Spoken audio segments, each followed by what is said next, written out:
Well, welcome, welcome, welcome. Come on in, come on in. We're going to have a little girls talk, an open panel tonight. So we'll wait for a few people to come in. I know people are going live. Who's more exciting than Mz.Teavalocity? But I'm still Mz.Teavalocity and I'm still going to go live. It doesn't matter. So we'll wait for a few people to drop down. Feel comfortable. You know I am an unbiased, independent content creator. So you're welcome to drop down and engage in tonight's conversation because we have to talk about cultivating friendships, Youtubeships, betrayal, loyalty. What does loyalty really mean to you? I know what loyalty means to me. I know what friendship means to me. So we're just going to have an open panel and we'll talk about it. So you feel comfortable to drop down and engage in the conversation. Hey, Andrea Speaks. Hello. How are you? I'm going to drop this link and I want you to come up here and join. This is not a drag session. This is not a obsession with one content creator. Andrea, remind me to tell you something behind the scenes. We just got some good news. This is just an open dialogue about friendship. I know we all follow some of the same people. Hello, Boss Channel. I visited you today. Yeah, I try to engage, but I don't think. There's my baby Dina. Hey, Dina. We're going to talk about it. I know a lot of us exclusively. I'm glad to see you, sweetheart. I know we have seen what has gone on. We're not going to drag or talk about anyone specific. We're going to talk about experiences. How can we cultivate a healthy relationship? You know, now my opinions are my opinions and my beliefs. What I believe about a friendship and a relationship, any relationship, but mainly a friendship. Even the Youtubeships that I have developed, I admire the people that I admire here. And there's a reason. It's something about them makes me admire them. And at no point will I ever do some of the things that has been done to my friend. Because if you was my friend and I really cared about you, somehow, if we got off track, I still care about you. No matter what happens, I'm not going to come down here and make videos about you or drag you. Our friendship just went sour. But you meant something to me from the beginning. So you still have to have some type of care or love or respect that you have developed in a friendship. And I don't see that here. And it makes us very, very leery about having friendships. And we shouldn't feel that way. We're human. We like people. We love people. We respect people. Oops, thank you. Thank you. The music was still on. Sorry. We like people. We're humans. We're made to like people and to love people. We emotional beings. So whether it's on the YouTube or in real life, our feelings get involved. And they often quite make this statement, you're too invested. What is really too invested? Because if I like you, I like you and I am invested in you. If I like a certain content creator, I'm invested. I'm not invested to the point where I would do anything for that content creator. I'm just not going to do that.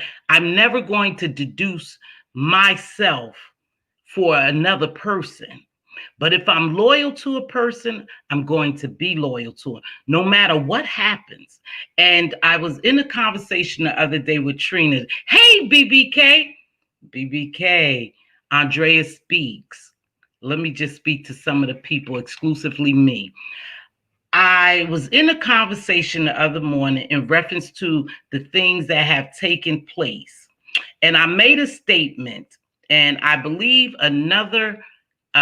me and another person We weren't going back and forth, but she was disagreeing with me, and I got where she was coming from. But this is where I was coming from. If Andrea, Binge, Diva, Redbone, Butterfly, if they do something to me and our relationship, our YouTube ship goes sour, I'm never going to come down here and drag them. That's just something I'm not going to do. And I think a lot of people come on this public platform because in some cases, these are the only people they really have. And that's what we have to remember. Everyone don't have family to love on them. Everyone don't have friends to love on them. So this is their family. So when things happen to them, they immediately come to YouTube for comfort, for solace, for attention, anything, whatever they desire at that moment.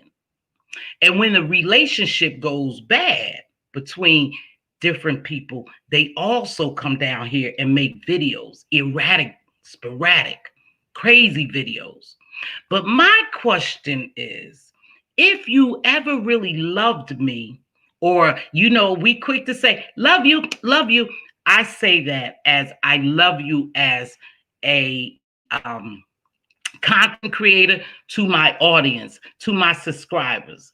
I have a certain type of love for them because they're the reason why I'm here and why I stay here and why I sustain my YouTube channel because of them. So just because the BBK and I don't agree, I'm not going to come down here and make a video about the BBK. First of all, friendships are everlasting. Some of them. Some people have friends for 30 years, 40 years, 10 years, 3 years, 1 year, couple of months. But in that amount of time, you know a person. You get to know a person. It's something about that person you like because you connected. A real friendship. See, when it's a fake friendship, it's easy for me to come on here and cuss you, or destroy you, or diminish who you are, attack your character, your credibility, because you was never a real friend to me in the first place. See, you just pretend like you were my friend. And sometimes people pretend to be your friend to get close to you to actually destroy you or try to destroy you. And it's very sad, but it happens quite often on these YouTube streets. Now, everybody saw what happened this week, and everybody, hey, Jamila, Tube Talks, thanks for joining me. Everyone had a difference of an opinion. My opinion is my opinion. This is not about those people, but I will touch on that. See,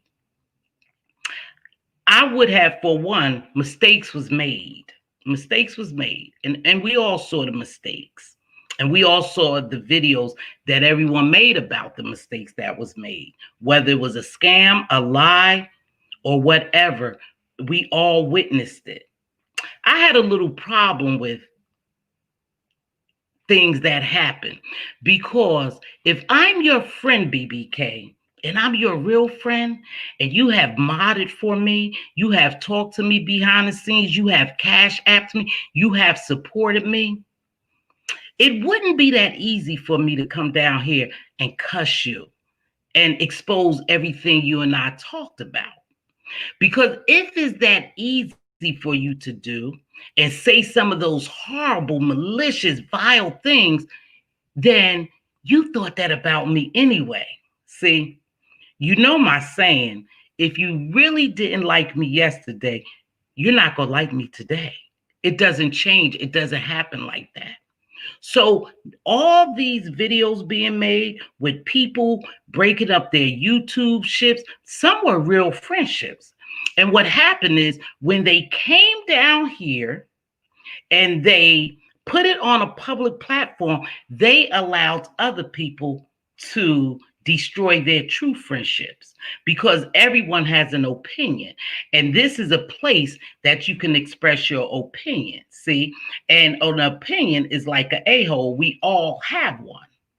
And our perception of things is a little different. My perception is different from Benji's of what happened. See, I saw bad and I saw good. Because whenever someone does some of the things that these people do, that's what they thought about you all the time. And they were waiting, see? You were waiting to express what you really felt about that person. It happened to me. Happened to me twice. People who I really thought was riding for me came down here, thought I would develop a sisterhood and would promote them. They were doing positive things. And I wanted to be in this sisterhood because I wanted to develop and cultivate a Youtubeship. And it takes time to cultivate things. It just doesn't happen in a day. So if I'm cultivating this relationship with you, I'm getting to know you. But I also realize too that people will pretend to be something they're not. And there's a lot of false pretending going on here. It's a lot of it. And that's what we have to be afraid of. That's what we have to be leery of. But it's sad to think that we have so many beautiful, strong women that engage in our lives and stuff like that. And they could be dynamite friends and we blow the friendship because we don't like something they did. Now, in the situation that just happened, I would have done something different. Okay? I'm not going to ever come on here and commence to dragging Andrea. So Andrea did something I didn't like. And now everybody's talking about Andrea. Andrea needs to try to save face. But I'm her friend.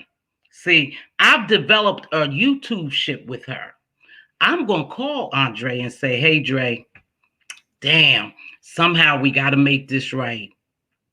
If you're lying or you lie, you have to go take accountability. Just go out there and take accountability. But what I'm going to do, being that I'm a content creator and you're my friend, hey, Queen Diva, I'm going to go out there, especially when you have so many people believe in you and riding for you, and that's loyal to you. I'm going to protect you. I'm going to state how I really feel. Dre, you was wrong. You know, you have to take accountability, but I'm not going to come out here and leave you hanging. I'm going to say something, but I'm going to let you know that I didn't agree with what you did. Yeah, I'm going to let you know, and I'm going to let the public know. And the reason why I'm going to let the public know, is I don't have characters like that. I don't have characteristics like that. That's not who I am, but that's my friend. And I'm going to stand 10 toes down with my friend because she's been loyal to me, see, because she get up and write all the stuff I need to do. She calls me behind the scene. She supports me. So I'm going to be loyal to her. And that's where we have real problems at. These are no real friendships. So when they go awry, we shouldn't be like expecting anything different because this is who they are. See, this is who they are. If you could sit down and Andrea could turn against Queen Diva in the twinkling of an eye, then I damn sure better watch out for her. Because if she had a friendship, her and Queen Diva, that meant anything to them, and they cultivated that friendship, she wouldn't come down here and do that. You just wouldn't drag somebody. You just wouldn't throw them under the bus like that. You wouldn't talk about their physical features and you knew they was a scam and they ain't shit and da-da-da-da. You wouldn't do that. You would have gotten with her and say, hey, we need to make this right. I don't know how we gonna make it right, sis, but you've been rocking with me for a long time. I'm not gonna leave you out, but you need to make that shit right. And I'm gonna be right there while you make it right. I'm not going to leave you out there. That's just not a real friend. So I don't get down like that. But we all have experienced betrayal. We experience loyalty. We have experienced real friendship. Me and Andrea, and I'm talking about you, we have differences all the time. We have differences quite a bit, but we never drag or dog each other. We talk it out. And comes to like, okay, well, this is what I believe, and that's what you believe, and we'll leave it at that. We'll just leave it at that. This is getting ridiculous. All these fake friendships is just crazy. Just crazy. But people have been so loyal to some of these content creators. So loyal that they feel betrayed. They feel betrayed when you get on a panel and talk about them, or you in someone's chat and that someone is dragging your friend. You don't know what to do. You don't know what to do. And a lot of time you have really solid relationships here and people go to bat for you. They do. And it bothers them when someone disrespects you. See, it's a matter of respect. And these people are so quick to turn on you that you are afraid to even befriend them, to YouTube ship them. I don't know what you guys call it, but you are afraid. It makes you leery about everybody. So if I see you, Andrea, in someone's chat that don't like me, now I'm a side eye you. That don't mean because you in someone's chat that I should side eye you. You're a grown woman. See, you have the liberty to do what you want to do because you're grown. You have the liberty to go where you want to go. Several of these people are so solidified mentally in a cult-like mentality, they don't even know. I heard somebody say, we don't even go anywhere else. We just come here and listen to you. So how would you ever know who's really a good person, not a good person, who has good content, who relates to you, who you could try to develop a YouTube ship or a friendship with? How would you know that? Some of us live in the same community. And because we're told, because remember, we cult like-minded, not a lot of you, but other people, that they don't go anywhere else. They stay with that one content creator. So that one content creator feeds them. It's like feeding them what they want them to know. You don't get to know that person for yourself. So automatically, you don't like them. That's crazy. That's weird. What they call weird now is weird. But I am going to drop this link because it's an open panel, because some of you have experienced this very same thing I'm talking about. When do you start seeing your relationship go sour with someone? When do you really see them for who they are? And why are you afraid to go elsewhere and meet new people? Why would you allow people to dictate to you where to go, what to say, what to do? Why would you allow that if you've grown and you're an independent thinker? I let people know right away. I like a lot of content creators. Well, let me stop lying, because that would be a lie, because I don't frequent a lot of people's chats. But I follow certain content creators and I like them because I engage with them because I see something in them. And I see potential in a lot of content creators. And a lot of times, content creators fight every battle. Every battle is not yours to fight. There's no way that I'm going to walk down the street and I'm a Crip and you a Blood and I see a gang of Bloods. I see a gang of Bloods up there huddled around and I'm a Crip and I'm going to walk into the gang of Bloods. You got to be crazy. You have to be out of your mind. No way am I going to walk on that side of the road. If anything, I got common sense to turn around and get my ass down the street. I'm not going to walk into them because they go gangbang me. So I don't go on platforms. I would never go on somebody's platform that I know that the people in the crowd don't like me and the people on the panel don't like me, because then I feel as though that I have to get up here and defend myself. And then you start windmilling, you start fighting in a battle you can't win. Don't worry about what people say about you. If you like somebody, go over and visit them. Cultivate a YouTube shit with them. Everyone isn't wicked. Everyone isn't mean. Everyone isn't violent, vicious. But some content creators you already know is like that. You already know they like that. So why engage? Don't go visit them unless you're trying to get intel, as Pizarro call it. But I'm going to drop this link. We're going to have a candid conversation about loyalty, betrayal, real friendships, real YouTube shifts, how you cultivate a relationship. How do you recognize when someone's not for you, but they really against you? And what I call them, and they're a snake in your camp. How do you realize that and recognize that? How can you turn your back on somebody who has been so loyal to you? How do you do that? How's that so easy? I need somebody to help me figure that out, because I don't see how these people can easily dismantle a true relationship.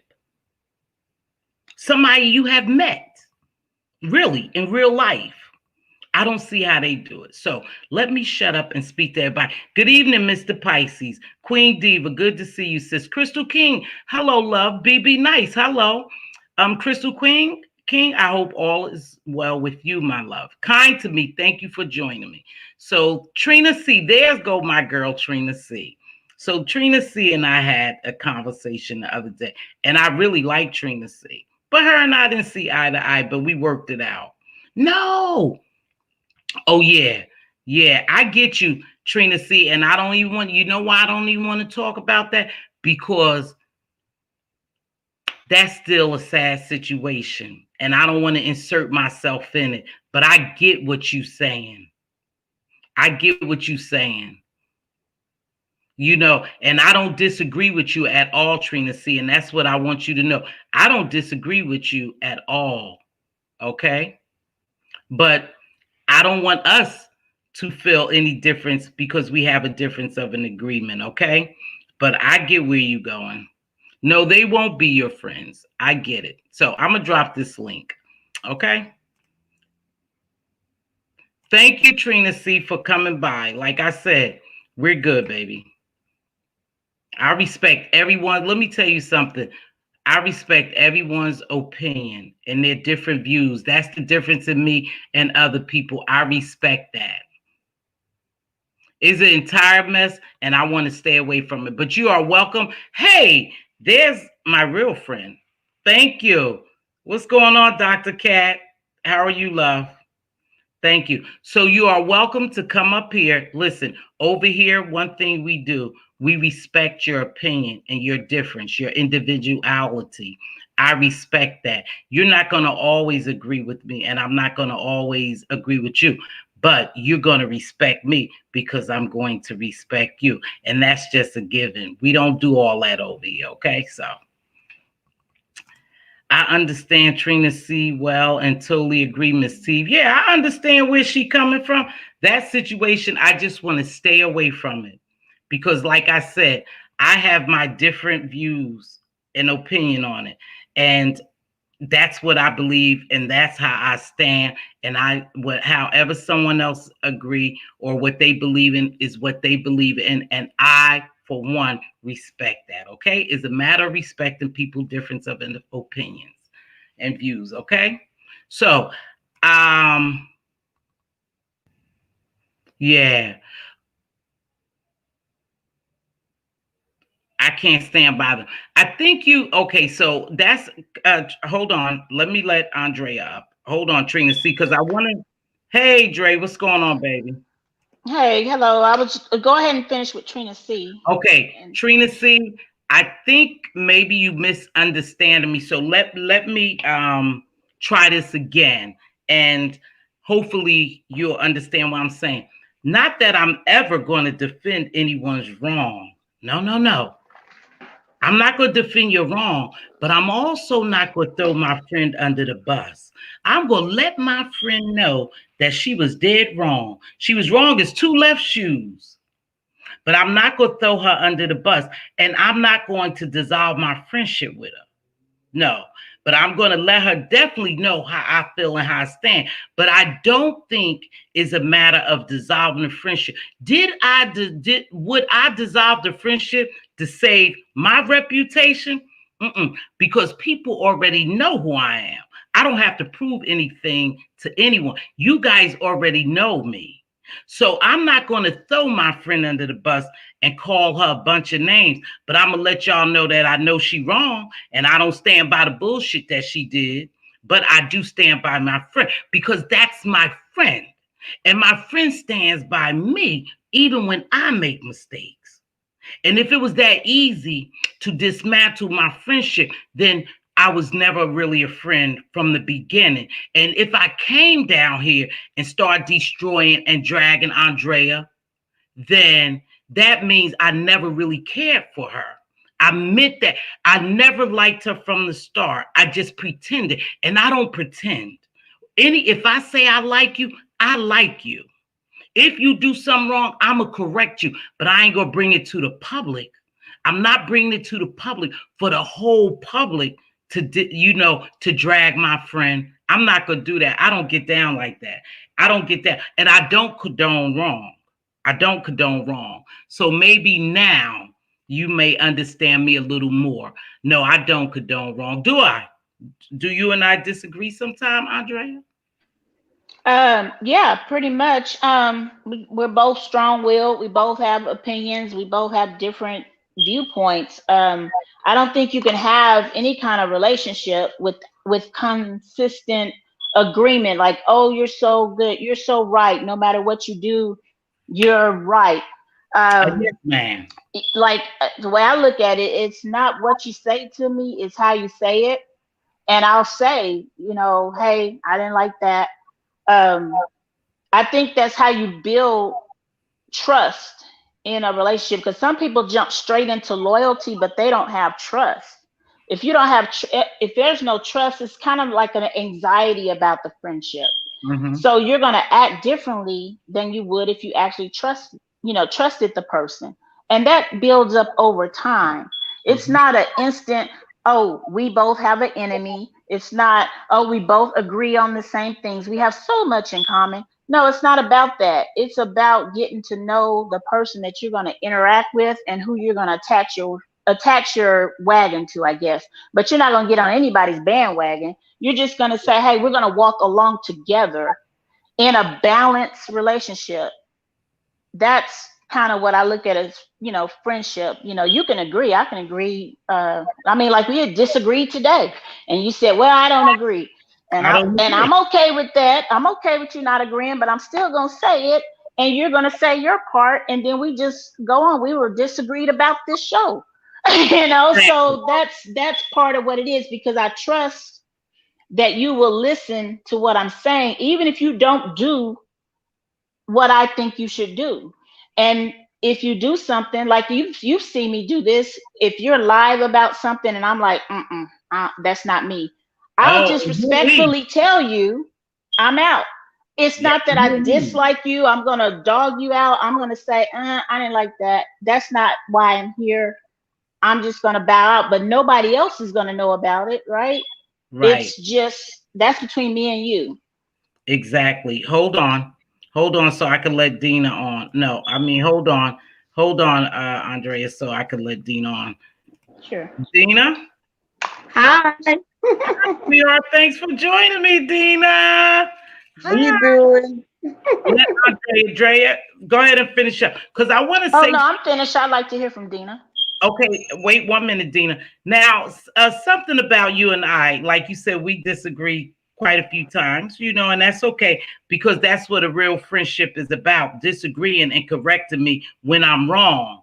But a lot of these people, it seems like, have yes men. As long as they saying yes, they're fine. As long as they following them and they not going against the grain, they fine. They fine with them. But once they do one thing, they cast them to the side.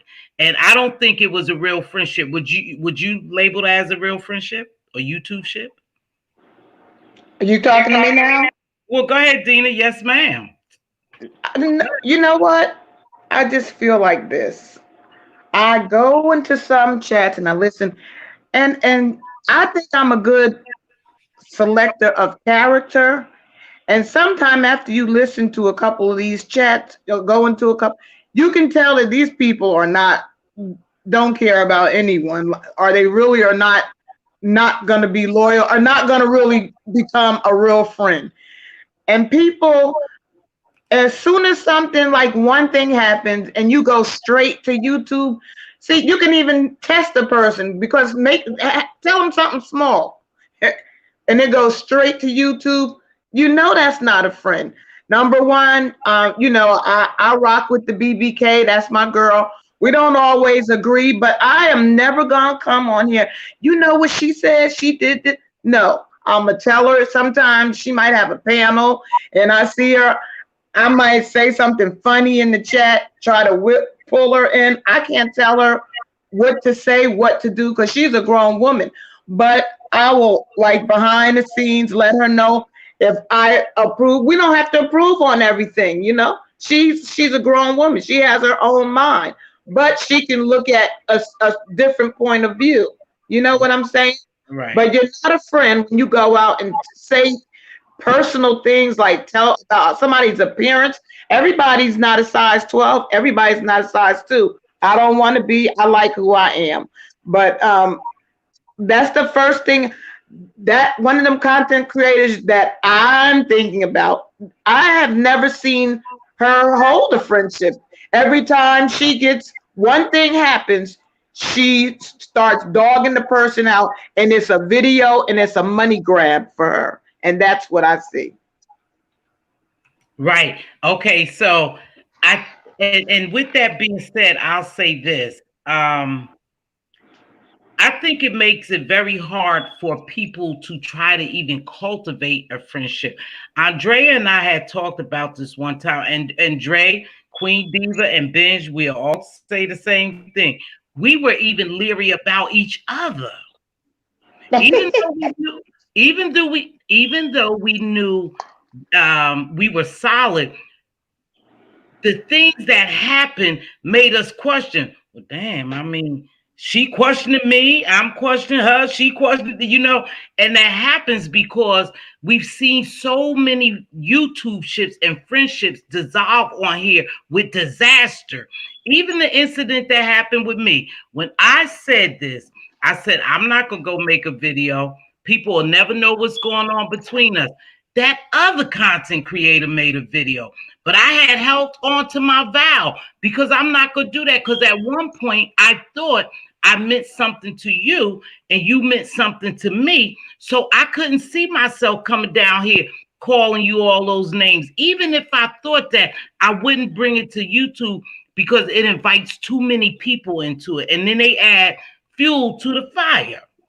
Now, a You're lot right. of relationships that dissolved on here, you had all that outside noise boosting it up because they play this camp thing, gang thing, cult thing. I don't know what they do, but because they play in that arena, their main thought is to get someone else to turn against that person that they liked and perhaps join their camps.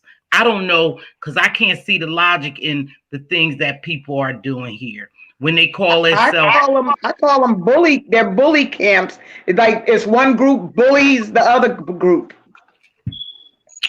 So I'm gonna tell you something that I noticed, and I think this may happen with all of us. And you guys be honest. We're just having a candid conversation. I think sometimes we as subbies and content creators are afraid to go in someone's chat and engage because they call them the ops. I mean, why would we let someone control us like that? But is that true? You guys, is that true? Uh, well, okay. I think I lost the. I go. My mind just skips.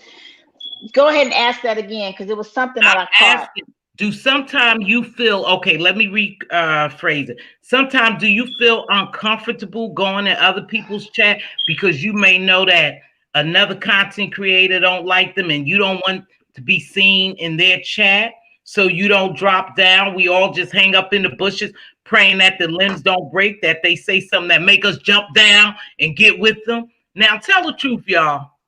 I Well, I, sometimes I, I don't I want can't to. say that about me. Hold on, Dina.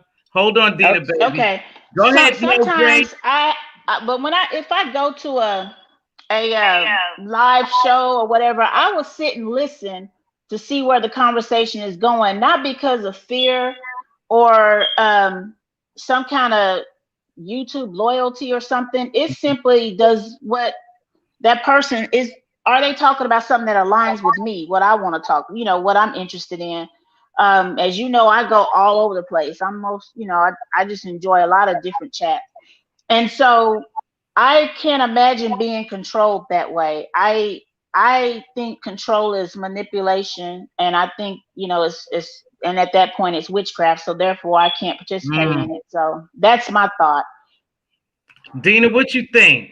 I know how I feel. What you think, I Dina? I was just gonna say I don't go to that many. I go to about like four, and because I don't want to feed my spirit. If you kind of understand that with a lot of garbage, Mm. and um, I heard you say something that you said somebody said to you that you was an acquired taste, and you know what? I know what she Remember meant. that?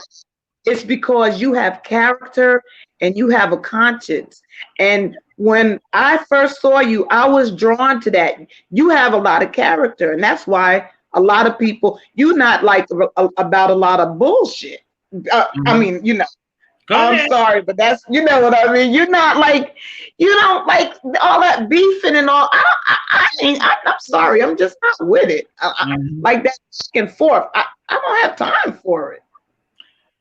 You know, and the very person that said that to me is a supporter of mine. She come over here and support me, and she's in the chat now. And I when she said that, at first I was like, an acquired taste. But then I realized what she was really trying to say to me. Everybody is not going to accept me. And thank God, you guys, that I don't look for acceptance and validation from people. I don't. I just come on here and be me. And I think when people realize that I'm me and I'm solid and unapologetically me, you either like me or you don't. And that's just Right. a fact. And I'm Dina, gonna let somebody come on too. Somebody else come on too. no, I dropped the link. I dropped the I link know. if somebody want to come on. Yeah. Miss T Yes, sir. Velocity. One Yes. thing that I kind of wanted to hit upon is, and I like Kind to Me, she put it in the chat. She said, and do you think subscribers and other people bring the content creators junk and games? I think they, And I oh, think that makes a relationship extremely difficult, because when you're building something, again, back to trust doesn't come automatically, it's built over time. And so you mentioned how we were like doubting each other, because I was like, I don't do any of this yeah. stuff. Because because in a situation, not to bring that, because I'm totally over it. I forgive everybody. But I started thinking, well, why the hell did she email that? And then you Yeah. didn't know I had emailed. And so I was like, well, what else is going on? But our agreement in our friendship is, I don't want to hear like trash, and you don't like stuff brought to you, because as Kind to Me has noticed, that these outside people will drop these little things, little nets. They're just around like, oh, this, I saw such and such talking trash about you. Mm-hmm. Whereas the person may have only said, I don't agree with what you did. But they'll say, oh, you came for them. And then Yep. instead of coming from a place of calmness and what you know about the person, you are mad. You're just in a fury saying, oh, you're trying to set me up and all this stuff, and it's the person just said, hey, I didn't agree. And that's the thing that I think harms relationships here, is that the outsider saying, well, you need to, like, you need to respond, or you need to Yeah. um I can't think of any other examples, I but know. when you allow outside pressures to interfere what you know about a person, you will always have a fractured relationship. I agree. Benj made a Mm. good point too, you guys. I'm picking up on Yep. it. I believe a lot of these people aren't friends with themselves. They don't Themselves. love themselves. And I believe that just the way you see them turn and go so vicious, that Mm. they lack self-confidence. They lack self-confidence and they don't value people because they have a problem with themselves. It's not you, but it's within themselves. And that's why I think a lot of this go awry because the people don't even love themselves. So how can you really love me and befriend me if you can't befriend yourself? Hey, Mr. Carruthers, thanks for joining me. What Well, would you hello, like to Mr. jump B. into? What would you want to Well, say, Mr. Carruthers? as being a new content creator and a guy that watches a lot of content, I would just like to say that for me, it's the joy of listening to people that have something to say. Uh, I don't try to fall into the hey, this is my group or that's my group category because I'm too old to have a groupie. I don't want to be in groups like that. But one thing I can say, like tonight with you, I'm enjoying the conversation that you're trying to have with people and let people know that hey, I'm not a lonely man. Don't get that wrong either. But I love conversation, you know. Right. And And healthy dialogue. We need right, to really, sorry, we need to focus on, even if we cultivate in a relationship, a YouTube ship, we have to focus on cultivating a relationship healthy wise. You know, some of these relationships are not healthy, so they can't last, you know, they no, I can't agree last. with that. So you have to make sure, for one, respect is a big thing to me. You have to respect my difference. I'm different from you. I'm an individual. I'm independent thinker. So I'm different from you. So I don't expect you to always think like me, to always agree with me. And that's I just true. don't think that's true friendship. If all you guys do is come here and don't go abroad and learn new things and meet new people and listen to new content, then you are limiting yourself from growth. And I don't want to do that. I want to have YouTube ships, but I'm not desperate for them. And because I'm not desperate for them, I don't allow people to do certain things or say certain things to me or disrespect me because I don't need anyone to make me whole, to validate me. And a lot of people here appears to me, and I'm not a psychologist, so I can't call it for a fact, but a lot of people here want acceptance. And so when you want attention and acceptance, you'll take it from anybody. You allow them to do anything to you. And I think that's right. Could be wrong. What do you say, Dina? I agree with that 100%. You have to know who you are. You have to know yourself. You do. Uh, And if you're not confident with who you are, then you will allow Mhm. people to make you who they want you to be. Right? Yep, that's exactly And then right. you And Yep. become a puppet. yeah, well, you become one thing I like to think about is that you have to set the ground rules, boundaries of a relationship, and you have to let people know what is okay and what isn't, you know, at different stages of the any type of relationship, friendship. You have to let people know when they're crossing the boundaries. If a person cannot accept your boundary, they don't respect you. And respect is, you know, high in any type of relationship, again, to build trust. It's like you have to build that foundation. And when you're setting boundaries at whatever stage you are in a relationship, in my opinion, you have to ask yourself a question about the information that you share. Has this person earned the right to hold my pearl, my information, things about me? You know, sometimes people get on the phone or whatever and they just vomit everything they know out of them. That is, you're speeding the relationship. You're making yourself very vulnerable. And there are times when I suspect that when someone's just wanting to know a lot about you, you need to kind of think about that, and you're just giving it to them. The relationship is imbalanced, and so you're just running your mouth, and they're just recording your information. I'm not talking about audio recording. I'm talking about mentally recording your information. That's a flag. So for me, that's a boundary. Like, hold on, they don't ever tell me anything about themselves. So we're going to stay at this level of the relationship until they feel comfortable sharing, and they haven't earned the right to have my, not talking about information like name, date of birth. I'm talking about what I would like to share. And I think what happens, a friendship that's built quickly is one that can be destroyed quickly. You know, I listened to a lady, her name is Cassandra Mack, and you know what she told me? She said, when you meet people, sometimes just allow them to talk. She said, just allow them to talk and you observe. She said, because most of the time, they'll tell you just who they are, and it wouldn't take long. And I realized that if you let people talk freely, they will show you and tell you just who they are. And as Maya Angelou say, when they show you who they are, what? Believe them. Believe them. So let me ask you, Mr. Believe Carruthers, them the first time. The first time. Don't keep going. Mr. Carruthers, this question gonna go to you first.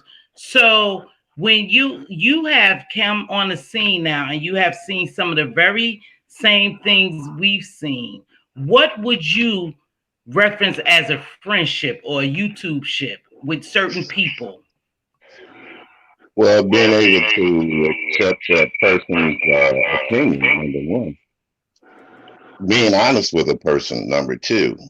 You know, when all this other craziness happened on YouTube, I went and I shared myself with this person. And then when I found out the truth, I felt betrayed. You know, like I tell everybody on YouTube, I love you, and that's nothing hard to say. It doesn't mean I love you in a physical sense. I love you in a godly sense. So that person that day that I told I love you, and then to turn around and found out that she lied to me, it just took my soul down for a second. And I wondered, why do I trust people like I do? Why do I care about people like I do? And it's one of those things, man, I respect all women. And for a woman to have done that to me, I felt betrayed. And it's like, who do I talk to about it? Who do I go to about it? I could get on my own platform and talk about how I felt, but I'd rather be with other people that know about it. And they say it. Let me stop you right there. Because I believe we just talked about that. And let me welcome Dr. Cat. But let me finish this up, Dr. Cat. I believe we just talked about that. And let me welcome Dr. Cat. Cut me off in the back. Finish this up, Dr. Cat. Cut me off in the back, Dr. Cat. And let me welcome Dr. Cat. Cut me off in the back. Close YouTube and leave StreamYard open. X out of YouTube and leave StreamYard open. Okay. You good now? Hold on. Let me finish with Mr. Williams, because that's my real friend. So Mr. Carruthers, I'm going to unmute you. So you say you experienced something. And you felt betrayed, right? Yes. Okay, so what made you comfortable to believe that person was a friend when you just got here? The things that she brought up sometimes in her content, and then it was other stuff that I looked at other content creators. They were always against her. They were bashing her, and I wanted to see for myself what type of person they were. Okay. Like I said, I look at a lot of content creators, and like people like Duchess Kelly Love, James, Sir King, all guys, and they're the ones that make me feel that you need to go around YouTube and find out everybody. But then when you stop going to them or seeing them for a while, when you come back to the platform, it's like, oh, you're clout chasing, you know. And I've never been a clout chaser. I like to go where I feel comfortable at. I like to go where I like to have fun at. And I like to engage with people that have a little sense instead of arguing all the time. So, Okay. Hey, welcome, Dr. Cat. That's a real life friend of mine for years. Hi. hello, Hey. hello, Dr. Cat. So Hi. we have differences quite a bit too, right? Oh, yeah. But that's friendships, right? Friendship. You know, I think I've been listening to you guys, and I was sitting back thinking, like, when you and our friendship started, and initially you had expectations of me, or no, you had some opinion about me. And once we got a friendship, you realized that wasn't right. I was a different kind. Exactly. I guess, but listening to your content, you know, I'm not a YouTuber, so I don't go into these chat rooms and all that. Oh But no. what I can say is that You got terrible feedback, Cat. do I? Yeah, you got terrible feedback. I don't know if it's your movement or something, but go ahead. Try now. So you want me to stand still? Yeah, let's mute everybody. I'm gonna mute y'all, and then go ahead, Dr. Cat. I'm gonna take you off mute. Go ahead. Can you hear me now? I can hear you. Okay, so I was just saying that with friendships, I think we go into them with too many expectations, right? So you already, so that doesn't give room for growth, right? And then that don't allow people to be authentic. And one of the pieces that you talked about earlier, and I think it was Andrea said, is that you look for a mutual benefit. Sometimes friendships aren't mutual. You know what I mean? Sometimes it is, there's highs and lows in all relationships, right? Mm-hmm. I might be giving a 70%. You might be on you might be giving 20% because something else is going on in your environment. So I think that when you have these expectations that people are going to do a certain thing and operate in a certain thing, those are prerequisites. There should be prerequisites to be friends. It's a natural, organic process. But when you're talking about these YouTubers and the content people and all that, which is, I'm not dismissing it. I just don't know nothing about it. But what I do know is that genuine friendship, like you and I, like our friendship started, it just started. Oh, hey, you know, we started talking, and then along the lines, things started to grow, and we started to maintenance stuff. But like you know, sometimes I go on hiatus. That don't mean I ain't your friend. You know what I mean? It's just that we don't talk as often. And I think people and their expectations, it actually minimize the growth of the friendship. That's just a good one. that's all. That's what I wanted to add or lend to the conversation. You know, let it be organic. But anybody that's talking about you, they weren't your friend in the beginning, but you also got it. My grandma always told me, remember when and how you met that person. And what they and that will be true to almost the relationship, how it will grow. So if you met somebody and they was gossiping to you about other people, or you saw them doing that, just you know that a dog that bring a bone carry a bone.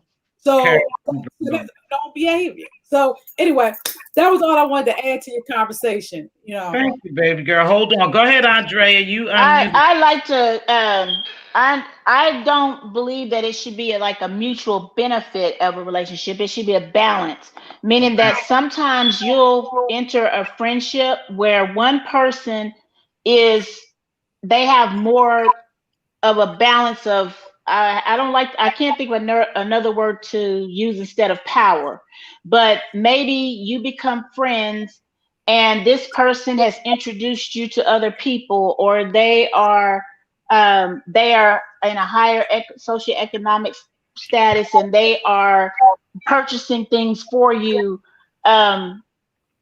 Everyone doesn't use that relationship negatively. You know, some people are really authentic in the relationship, but sometimes you'll have an imbalance in the relationship, meaning that it's all about one of the people. Someone has to lower themselves to be friends with you. And that's when I've seen that a lot of times. I mean, we've all seen this, like in middle school or high school. You'll see situations where people will be, quote unquote, fake. Um, you know that they like one thing, but to be part of this group or be part of this friendship with this popular person, they have to stay, they have to keep themselves hidden. And to me, that's not a friendship. Like Dr. Kat said, it has to be organic. And you see that play out so many times. I've seen that so many times. Like, for instance, if you have a platform and your friend who you met outside of YouTube, or you've talked on the phone, you've developed an emotional connection to, they have a smaller platform, but they make you mad, and then so they are more influential, I would say, than your platform. Well, why wouldn't you take the issue to the smaller platform? But no, you're going to the larger platform. And I'm really not talking about the current information. I'm thinking of a past situation that had happened. You just went out and just blasted that person. And they're like thrown off, like, oh, what happened? And they were just starting their channel. It started to become an imbalance of relationship, because every time that person got mad, she would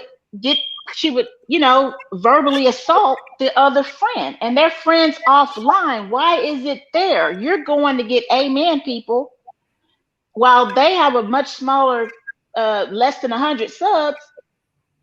Who's going to hear the side? Your side is going to be the only side, and it may not be intentional, but you have to think about that. Like, has this relationship become imbalanced? So it could be mutually beneficial, but not to be like a opportunistic type situation. Just, are you good for each other? That's what I mean.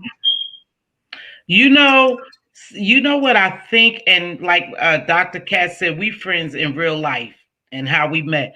And here's what I think when she spoke on expectation.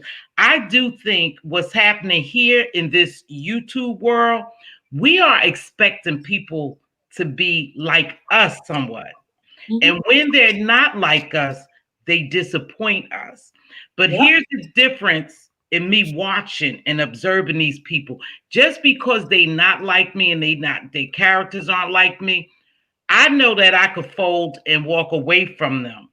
But some of these people are so powerful and influential to other people that it's hard for other people to walk away from them.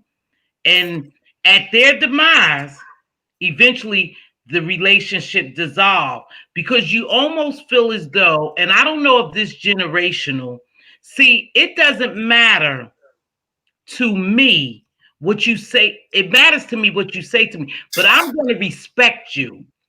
And I think it's a generational thing. I'm going to respect your opinion. You may not agree with me. That doesn't make me a bad friend because I disagree with you.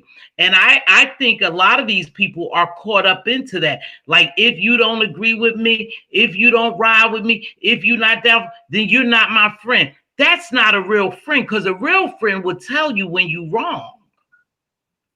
And I just don't see relationships on here like that. And I'm speaking about on here. And so it's hard to even say that you could balance a relationship if you expect somebody to be like you, Does that make sense? That's true. It's unfair to expect someone to be like you. For me to expect you to be like me. And I think when I don't see you, because I place so much expectations on you, when you don't meet my expectations, I become disappointed. Yeah, but that's true. But one other thing is that you starting to add value to relationships, or extend yourself to people that haven't labored for your respect in your relationship. Exactly. Oh, that's what Andrea was saying. Andrea was saying that earlier. And I guess what we do, sometimes what I do is I take people for face value sometimes, but people could come with false faces. And that's what I've seen on here. People come with false faces and not good intentions. But you don't know that because you're trying to, again, You're trying to develop a relationship with a person that you think really likes you. But a lot of this shit be fake. But It's just fake and fraudulent. but if you don't break bread with somebody, you can't look them in their eyes. You can't have a real, have the freedom to speak with that person and be your authentic self. How can you add them? How can you check them off and add them to your? They're my friend. They just associates because everything starts off as a phase. You don't just jump off, into relationship. You build. And that's what I mean by labor. People have to, you go into these incremental processes and you're like, okay, we here. But I think, and how I'm hearing these conversations go, is that people are having these relationships virtually, which is kind of hard too. And then you take it offline, and these people could live on the other side of the country.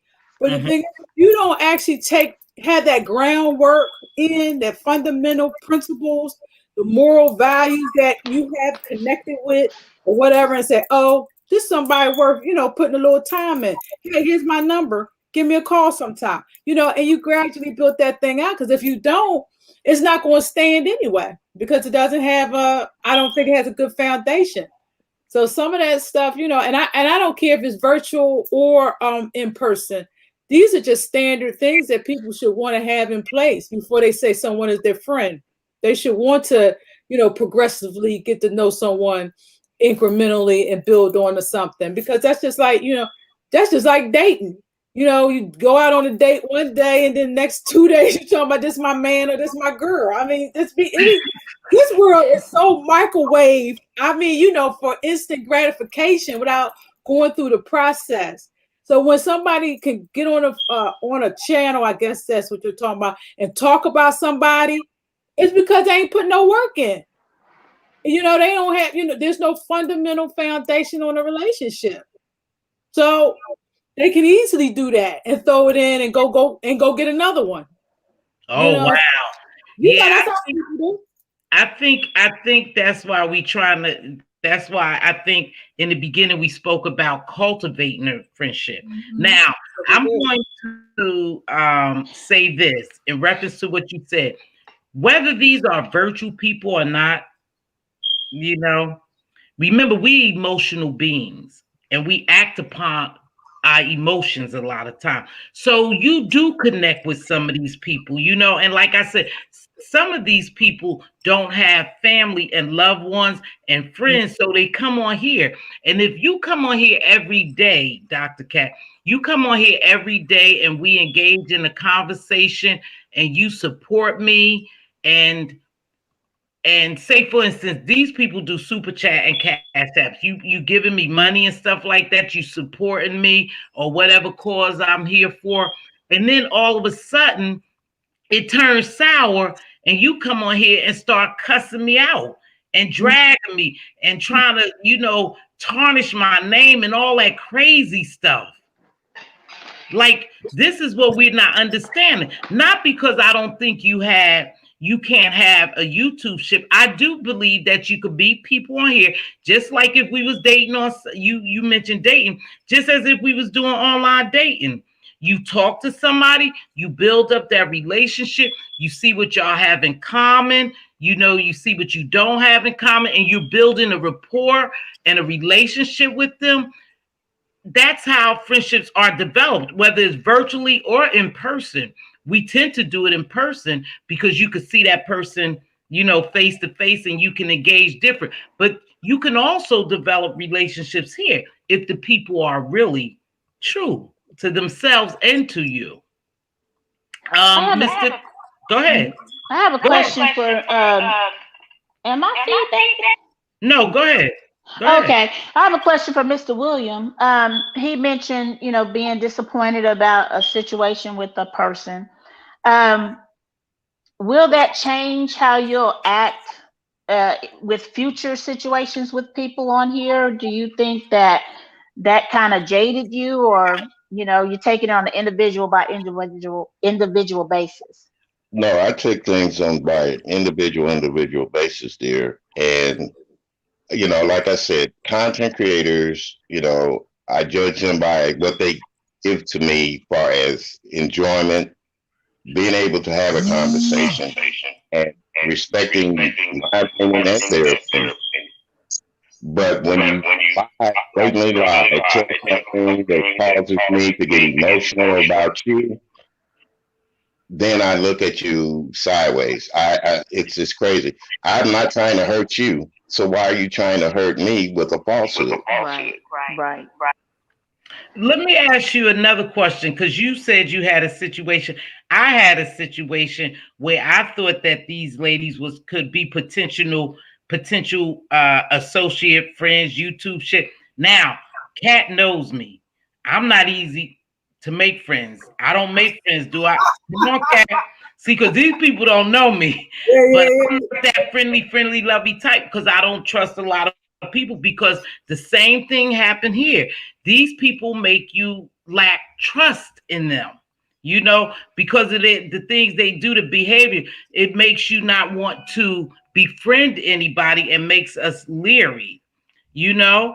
But Mr. Yes, ma'am. Williams, I think your experience was somewhat like mine.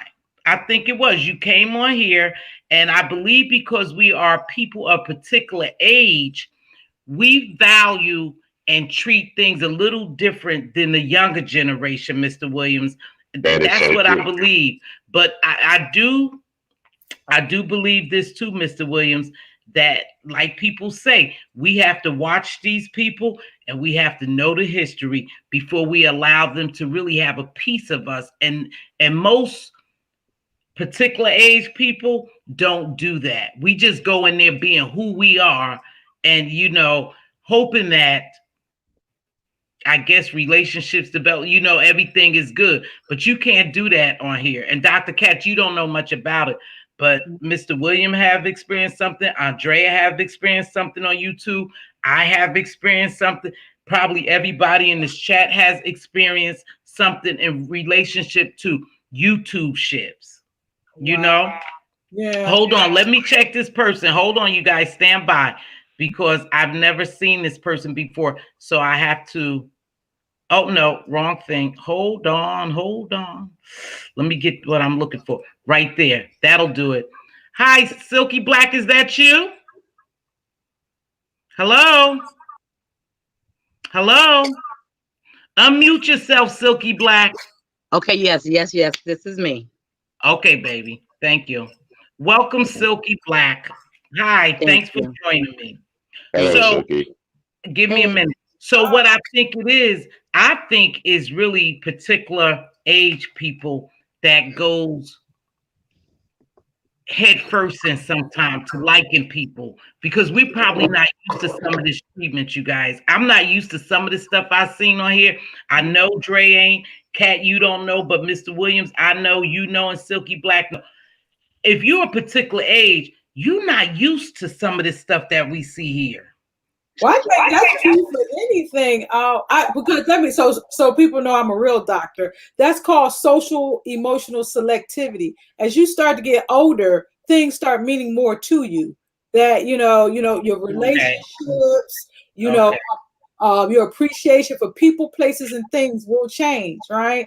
And I think as we're becoming more of an intergenerational society, because we have different age groups, some people that are younger just don't have that value, not because of any of why I think they don't have the value is because they don't have enough experience, right? Okay.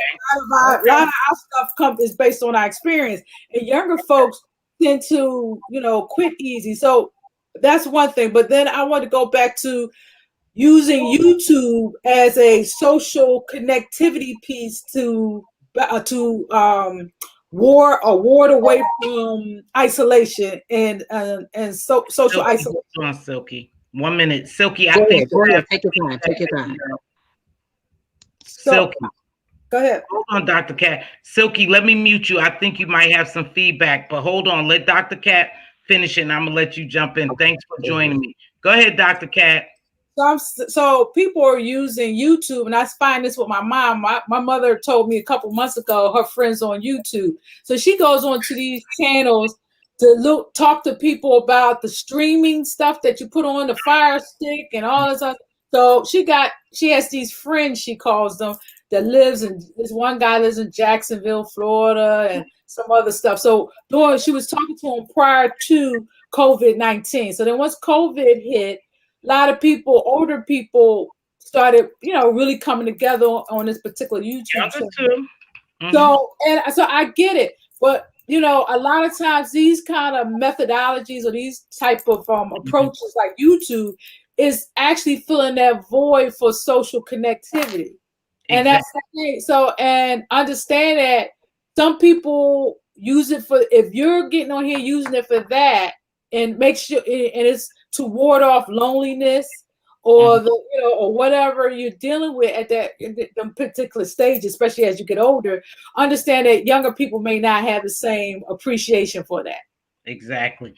Okay, Silky Black, thank you. What you want to add to it, baby girl? Thank you for joining me.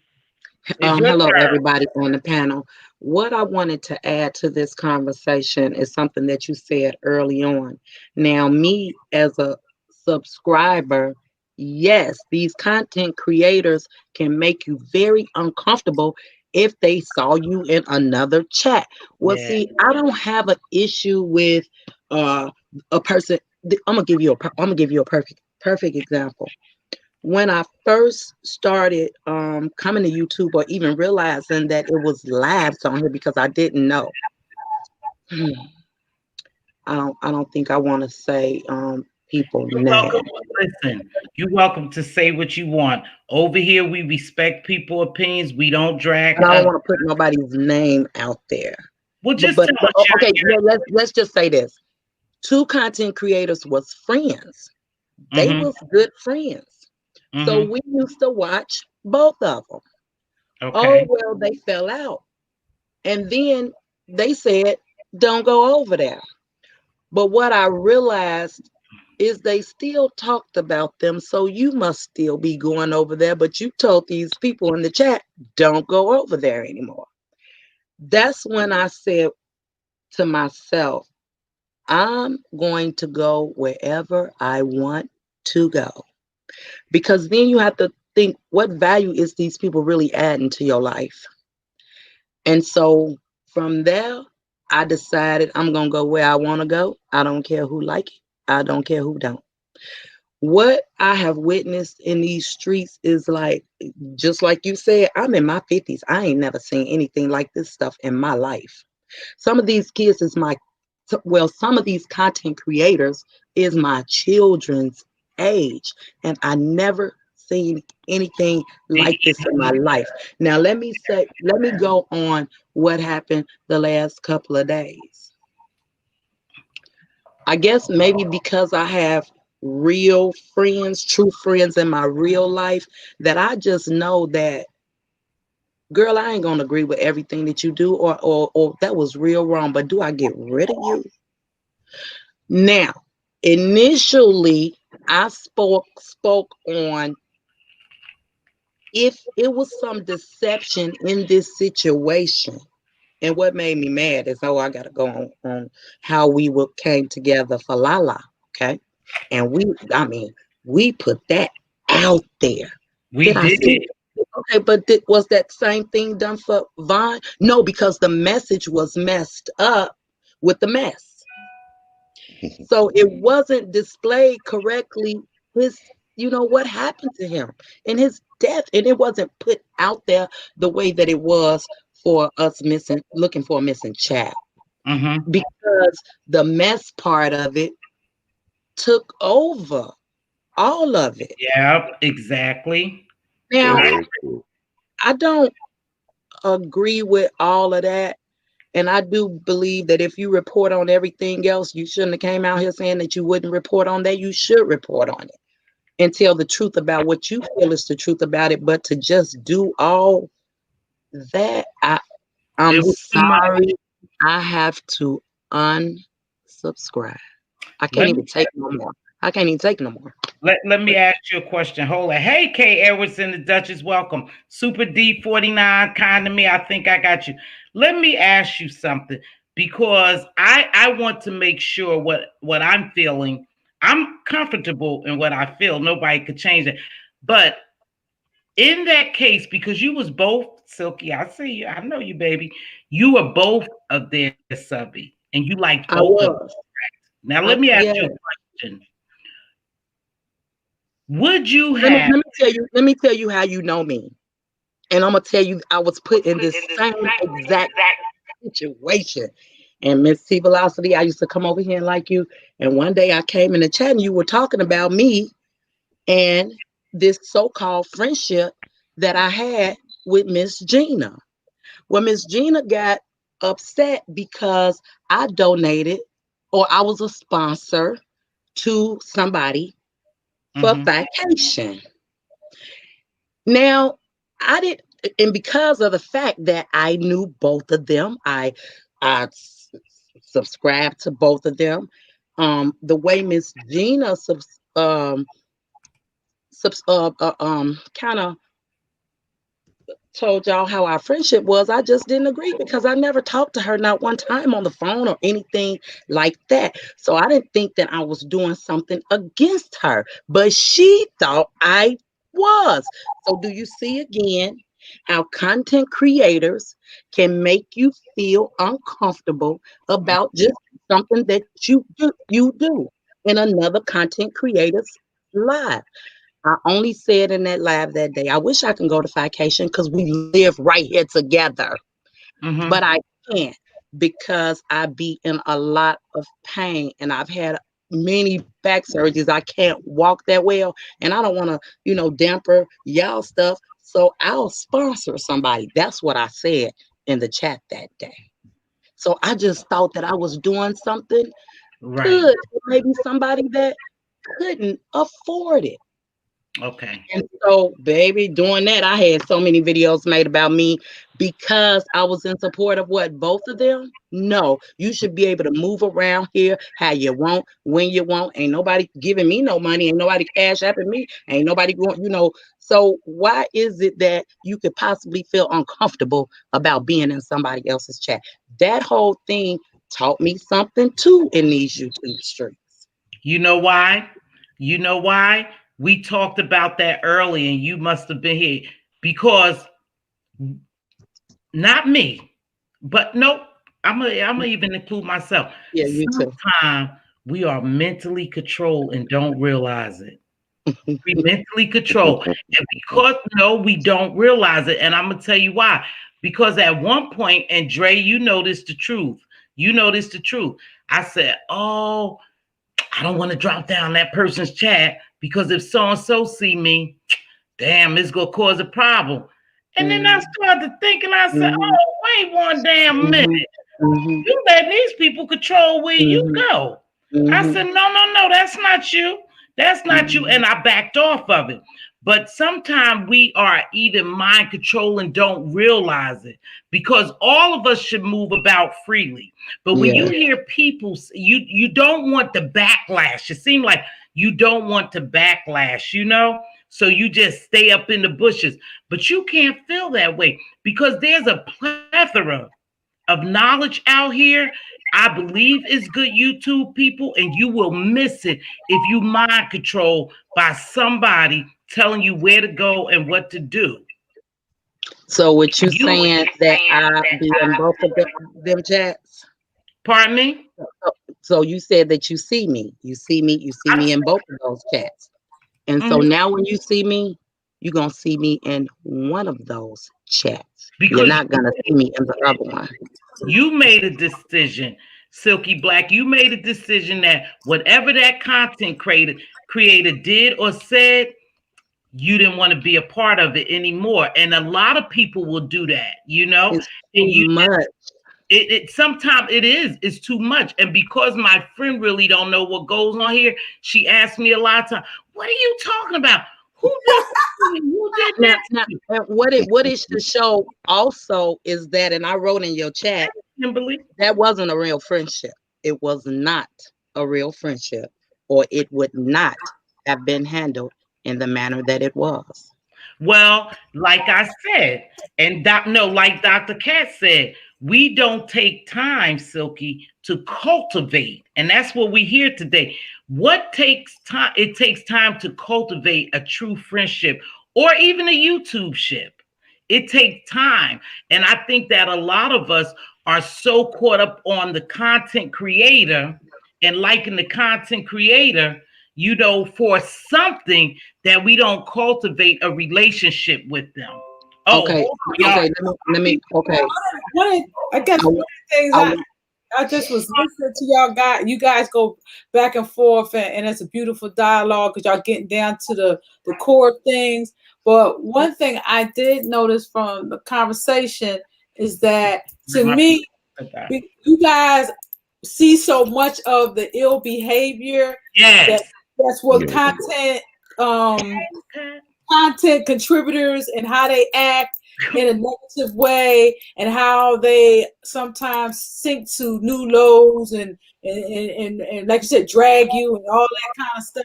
So what happens is then you start acting as the battered wife syndrome, right? I'm not going to do that. I can't do that because I'm going to get something going to happen. So you can't. So the thing is that understand how that is projecting onto other people and how it now has influenced you to become weak-willed. Because that's what, when you don't operate in your own, you're operating under someone else's will. It's called weak will. So that battered wife syndrome piece is real, because once you know and you see for yourself how outcomes have been negative, and people have gotten off YouTube, gotten hurt. Apparently, I'm listening to your chat, but the thing is that know what it is and call it out for what it is. And the only way, the outcome or the way to get beyond that is to do exactly what you ladies said. I'm go into whoever chat you want to go into, because you're going there for a reason. And you got to remember, when y'all first got on this platform, somebody had to support y'all. So supporting people for whatever, it might be a good topic or whatever, that don't mean necessarily that you support them totally, but you might be just supporting them for what they talk about that day. Correct. Information from anybody, and you don't want to be putting obstacles up that you don't feel your knowledge at, something you want to learn about. So it's a little different. But somebody made a good point. Hold on, Dr. Cat. That was a good point. Right here, the Duchess. Yes, baby. No, I want to ask a question of Dr. Cat after you finish. Okay. Then. So let me hold this right here.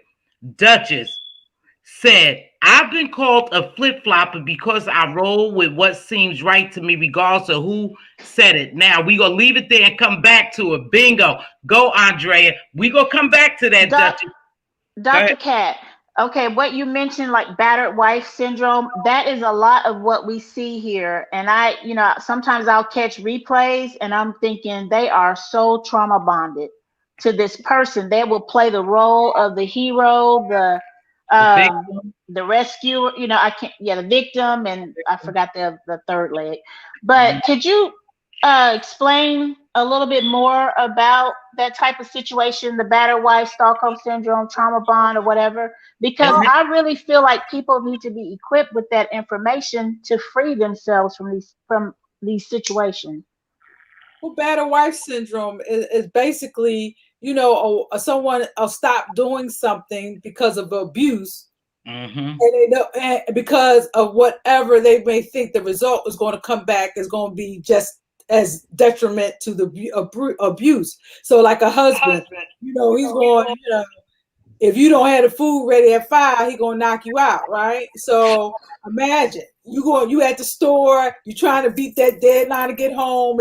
It's 4:47 and all, and your heart racing because you ain't going to make it there at 5. And what's going to be the end result is he going to be home and he going to knock you out. So at the end of and I'm just trying to be in simple terms. The thing is that syndrome start playing in your head, and whenever you do something that may actually cross the path or cross cross into, that inferior zone that person has put you in, that box, you'll get backed up on a corner, and every time that situation happens, you'll go back and forth, and because you're traumatized, right? So that becomes a part of your system. But so you have that battered wife syndrome, but also you got, from your audience just listening to them, y'all got informed trauma syndrome too. Just this trauma is because this stuff happens to you, and depending on what degree is close to you, it hurts. So then you become traumatized behind it. So whether you have the battered wife piece or you have the informed trauma, that traumatization is going to cause you to act stagnant, and other people can influence you, and just like T-Velocity, what I was going to say. Go ahead. Just because that's going to cause you to be influenced by other people's thoughts. So the best thing you can do is to break any kind of cycles. Is just to like you said, go around freely and support people. I think this was a community of support. Like, why get mad about somebody else? I'm going to listen to everybody. That's a good topic for me. And so one of the ladies put up there, I don't know who it was. He said whatever is on her, wherever she rolls to whatever she wants to do. She don't care about nobody else. Nobody paying your internet bill. Nobody paying all this. So come on, man. I think some of that could be childish, but I can see how it can be a real problem for people, because this is people's lifestyle. Go ahead. So Dr. Cat, one thing that I'm noticing is people install fear into the content creators, so be vice versa relationship, because relationship I'm talking about as a method, how you're relating to another person. It would be the fear of the block, the fear of being marginalized, the fear of being dragged. And people don't sit and think about what can they do to you. I say that all the time. Well, I'm going to say something. What can they do to me? But they think that the block and all that is so bad. They are having like a big boogeyman in their head. If you're blocked, do you want to be there? And that's, kind of where I was wanting to say that. Do you think that's some childhood trauma that causes people to be more susceptible to that, or what do you think? I know it's a big subject, but just a thought to kind of get everybody thinking. Yeah. I don't want to get too far off a topic, but most of the time, people that have been abused in some kind of way or weak-willed, it ain't just start yesterday. Right. So normally some ongoing trauma, and unfortunately, people like that gravitate to that kind of stuff, or it gravitates to them. Because I always tell individuals, like, how did you get into that? Some type of syndrome. But because that's what they know, good or bad intention, they don't know. It has for them, that has no boundaries. So it just gravitates to them because it feels comfortable, even though it's a bad situation. Look, I want to go. I want to go to this because I think Andrea, Mr. Carruthers, Silky Black, and the chat knows what happens to you. They know what happens to you when you go against the grain here. And because you don't know, Kat, this YouTube virtual world, it would take us to sit down and have us a drink and some food to go through it. That's how long it could be. That's the point here. I mean, it would take us a while because this is unbelievable. Maybe she should know that down here, people get stalked. I mean, you will find somebody with a picture of you, and you be like, "How did they get that? A picture of your kids in school?" Okay, these people is ruthless out here. She don't know that. She don't know that part of it, and that's why I think sometimes it may go over your head. But I'm learning from you. But then also some of this stuff actually be on The View. I was watching. And it's real life too. It happens in real life. Wow, I feel sorry for those kind of people. It's so controlled down here sometimes. Anytime you can have a content creator tell They're people, because see, these are what they call camps. Anytime you could tell them to unsubscribe from someone else because you don't agree with them, that's a controlled environment. That's a controlled person. And that's where we need to look and realize that you're being controlled. You're being mind manipulated and controlled. But Duchess said something, and this is what happens over here, and you guys know as well. Say, for instance, me and Andrea, I'm rocking with Andrea, I'm visiting her, and I go over to Mr. Carruthers. They'll call me a flip flop. No, I just saw something different. Yeah, it gets crazy over here. No, it's not. You're not a flip flop. Perhaps you just changed your opinion about somebody or something that they were doing, and you decided to go somewhere else. Well, they label you all kind of names here, and it's a bad thing because as a human being, a lot of times when we come here for what they call entertainment. It's not entertainment. It goes beyond entertainment. Some of it is you come here and you come here to relax and chill, and then you're attacked because you in one place or you at another place, or the person don't agree with you, or you said something about somebody else, then they blackball you. It's real serious on here, and probably because Dr. Cat don't realize what we really go through here. It would be hilarious if it wasn't true. Right? It's true. See, BB saying it would be funny if it wasn't true. There's some crazy stuff, and bad is bad because when you align yourself with people and they decide that you're gonna be who you are, and you're going to be your own individual person, and you're going to start moving a little different, they cast you out. They make you a spectacle. And that's mind control to me. But I think for those who move freely and just don't care, that continue to do that. Continue to do that. Continue to always be you. Continue to be unbothered, unmoved, unshakable, and unapologetically you. And when you take on those characteristics, and you don't worry about people, you move freely. You just move freely, and you are free to do you. But once you align yourself with someone and you don't like someone in that alignment, and you say something, you can be outcast and blackballed and everything. So it's good to be individual. I like listening to Dr. Cat. I think she hit on some things that's really interesting. Just saying if they're weak-willed, this is who they were, before now. Because if you think about it, going back to, like a middle school situation, you could have a really good friend. You've known it since kindergarten, and you guys enter middle school, and we know how that's a dog-eat-dog world. Mm-hmm. And so you attract the attention of a popular person, so to speak.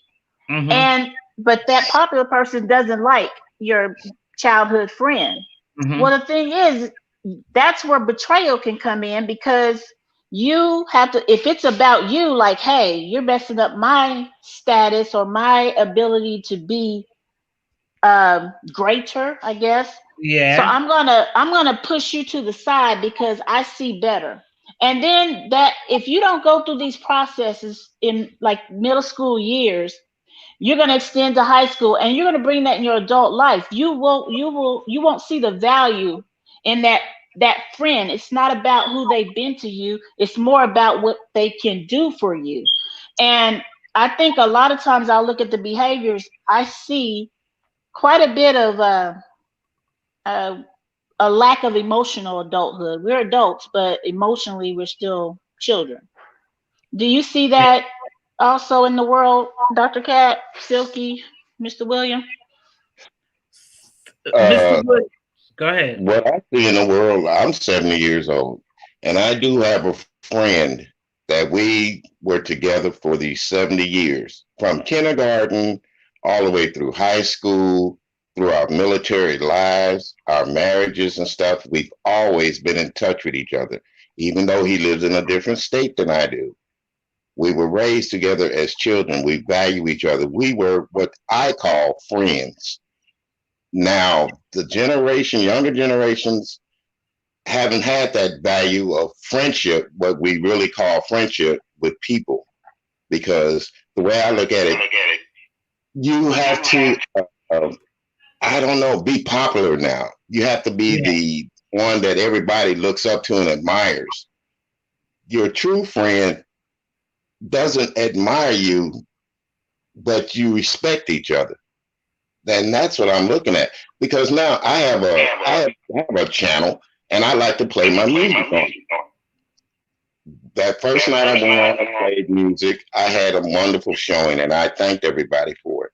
The next night, the content creator that I know real well, and I go to his platform, he's talking about the women that were on my platform, the way they were talking in the chat and acting up.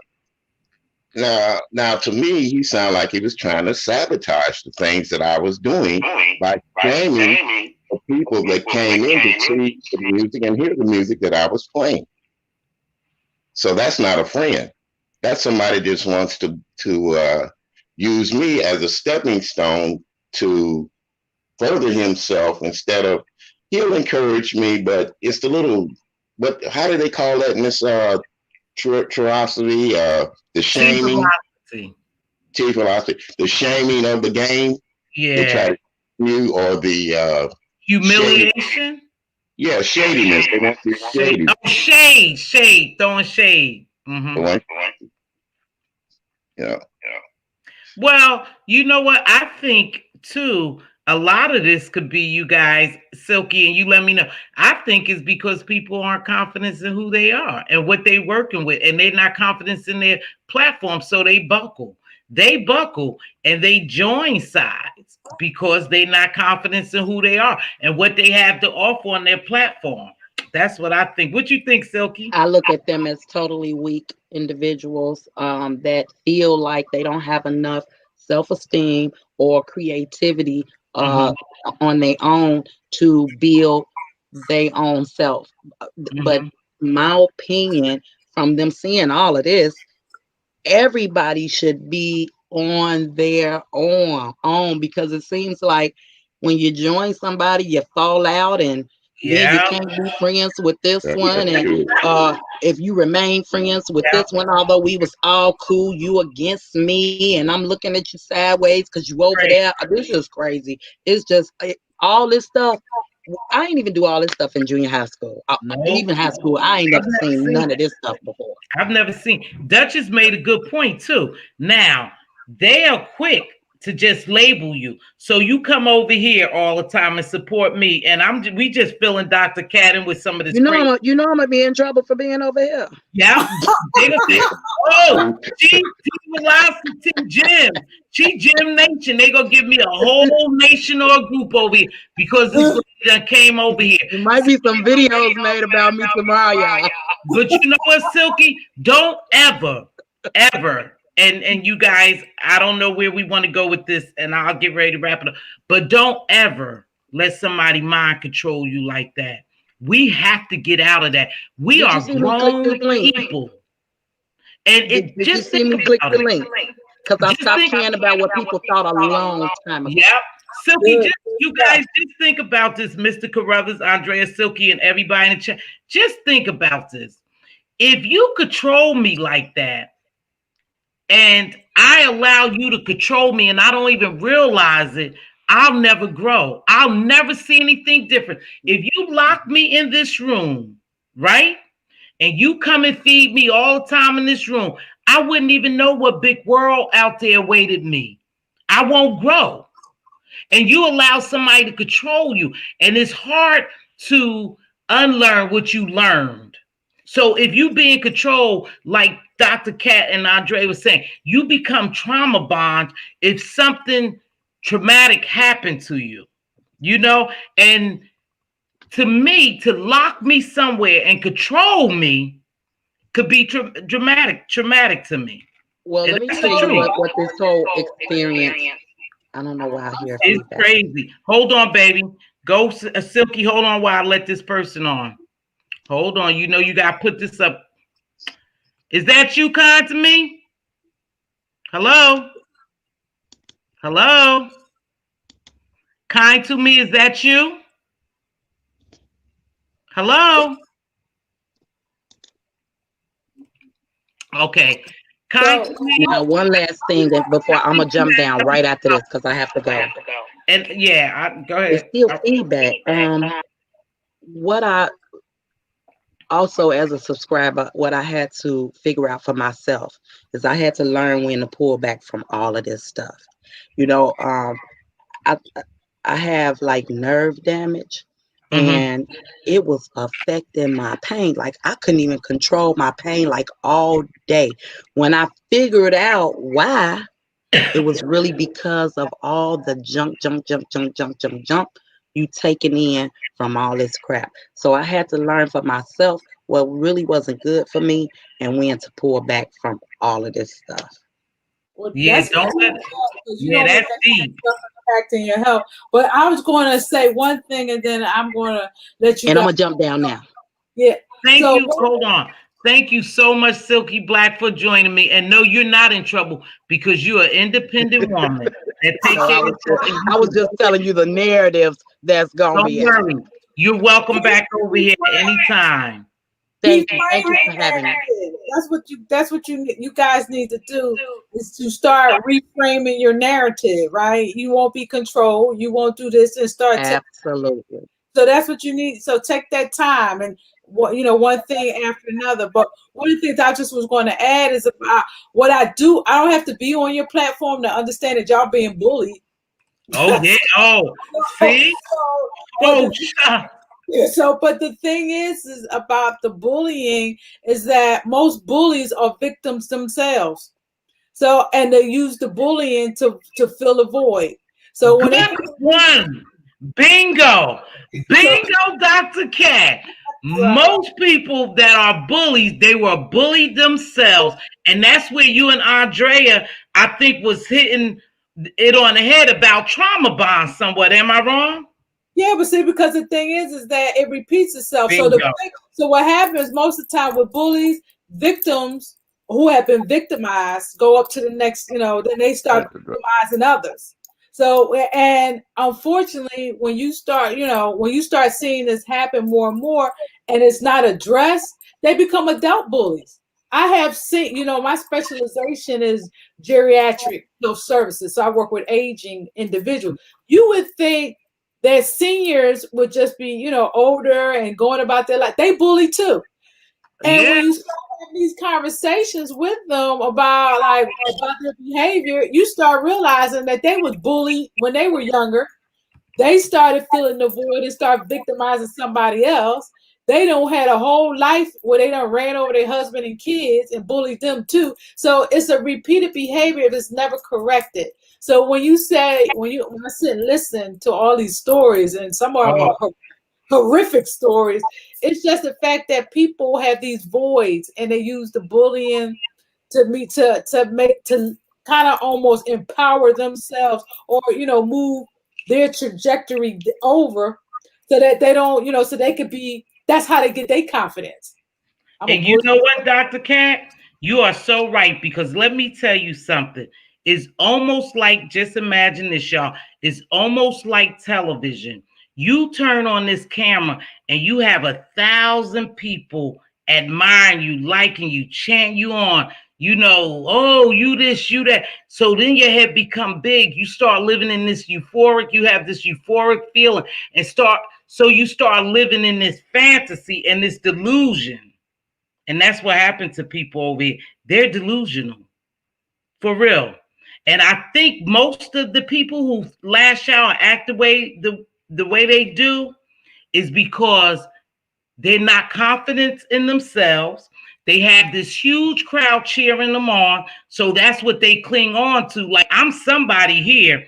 They love the attention. Then they become control freaks, narcissists, and start bullying people.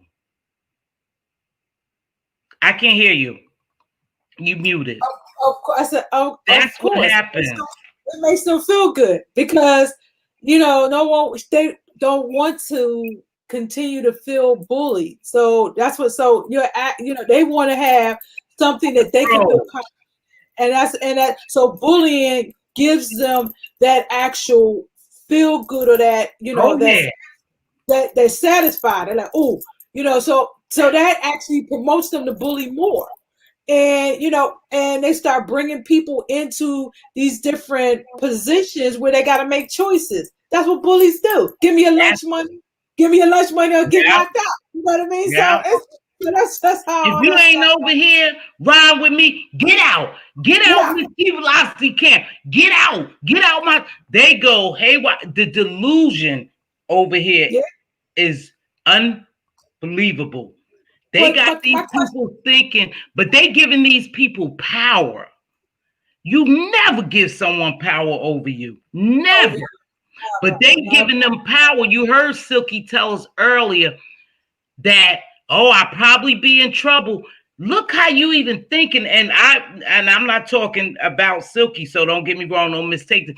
But just think how this lady said this had got to her physically and mentally. Oh yeah. That's some crazy shit. I've never seen anything like this virtual world. And you have good people here. And what she was saying is true, because what happens is that you have a pain. It's called a paining body, right? Your body starts to develop pain. And exactly. That has to do with everything that's environmental and outside of your own self. And then that causes, people don't even understand, that causes your immune deficiency.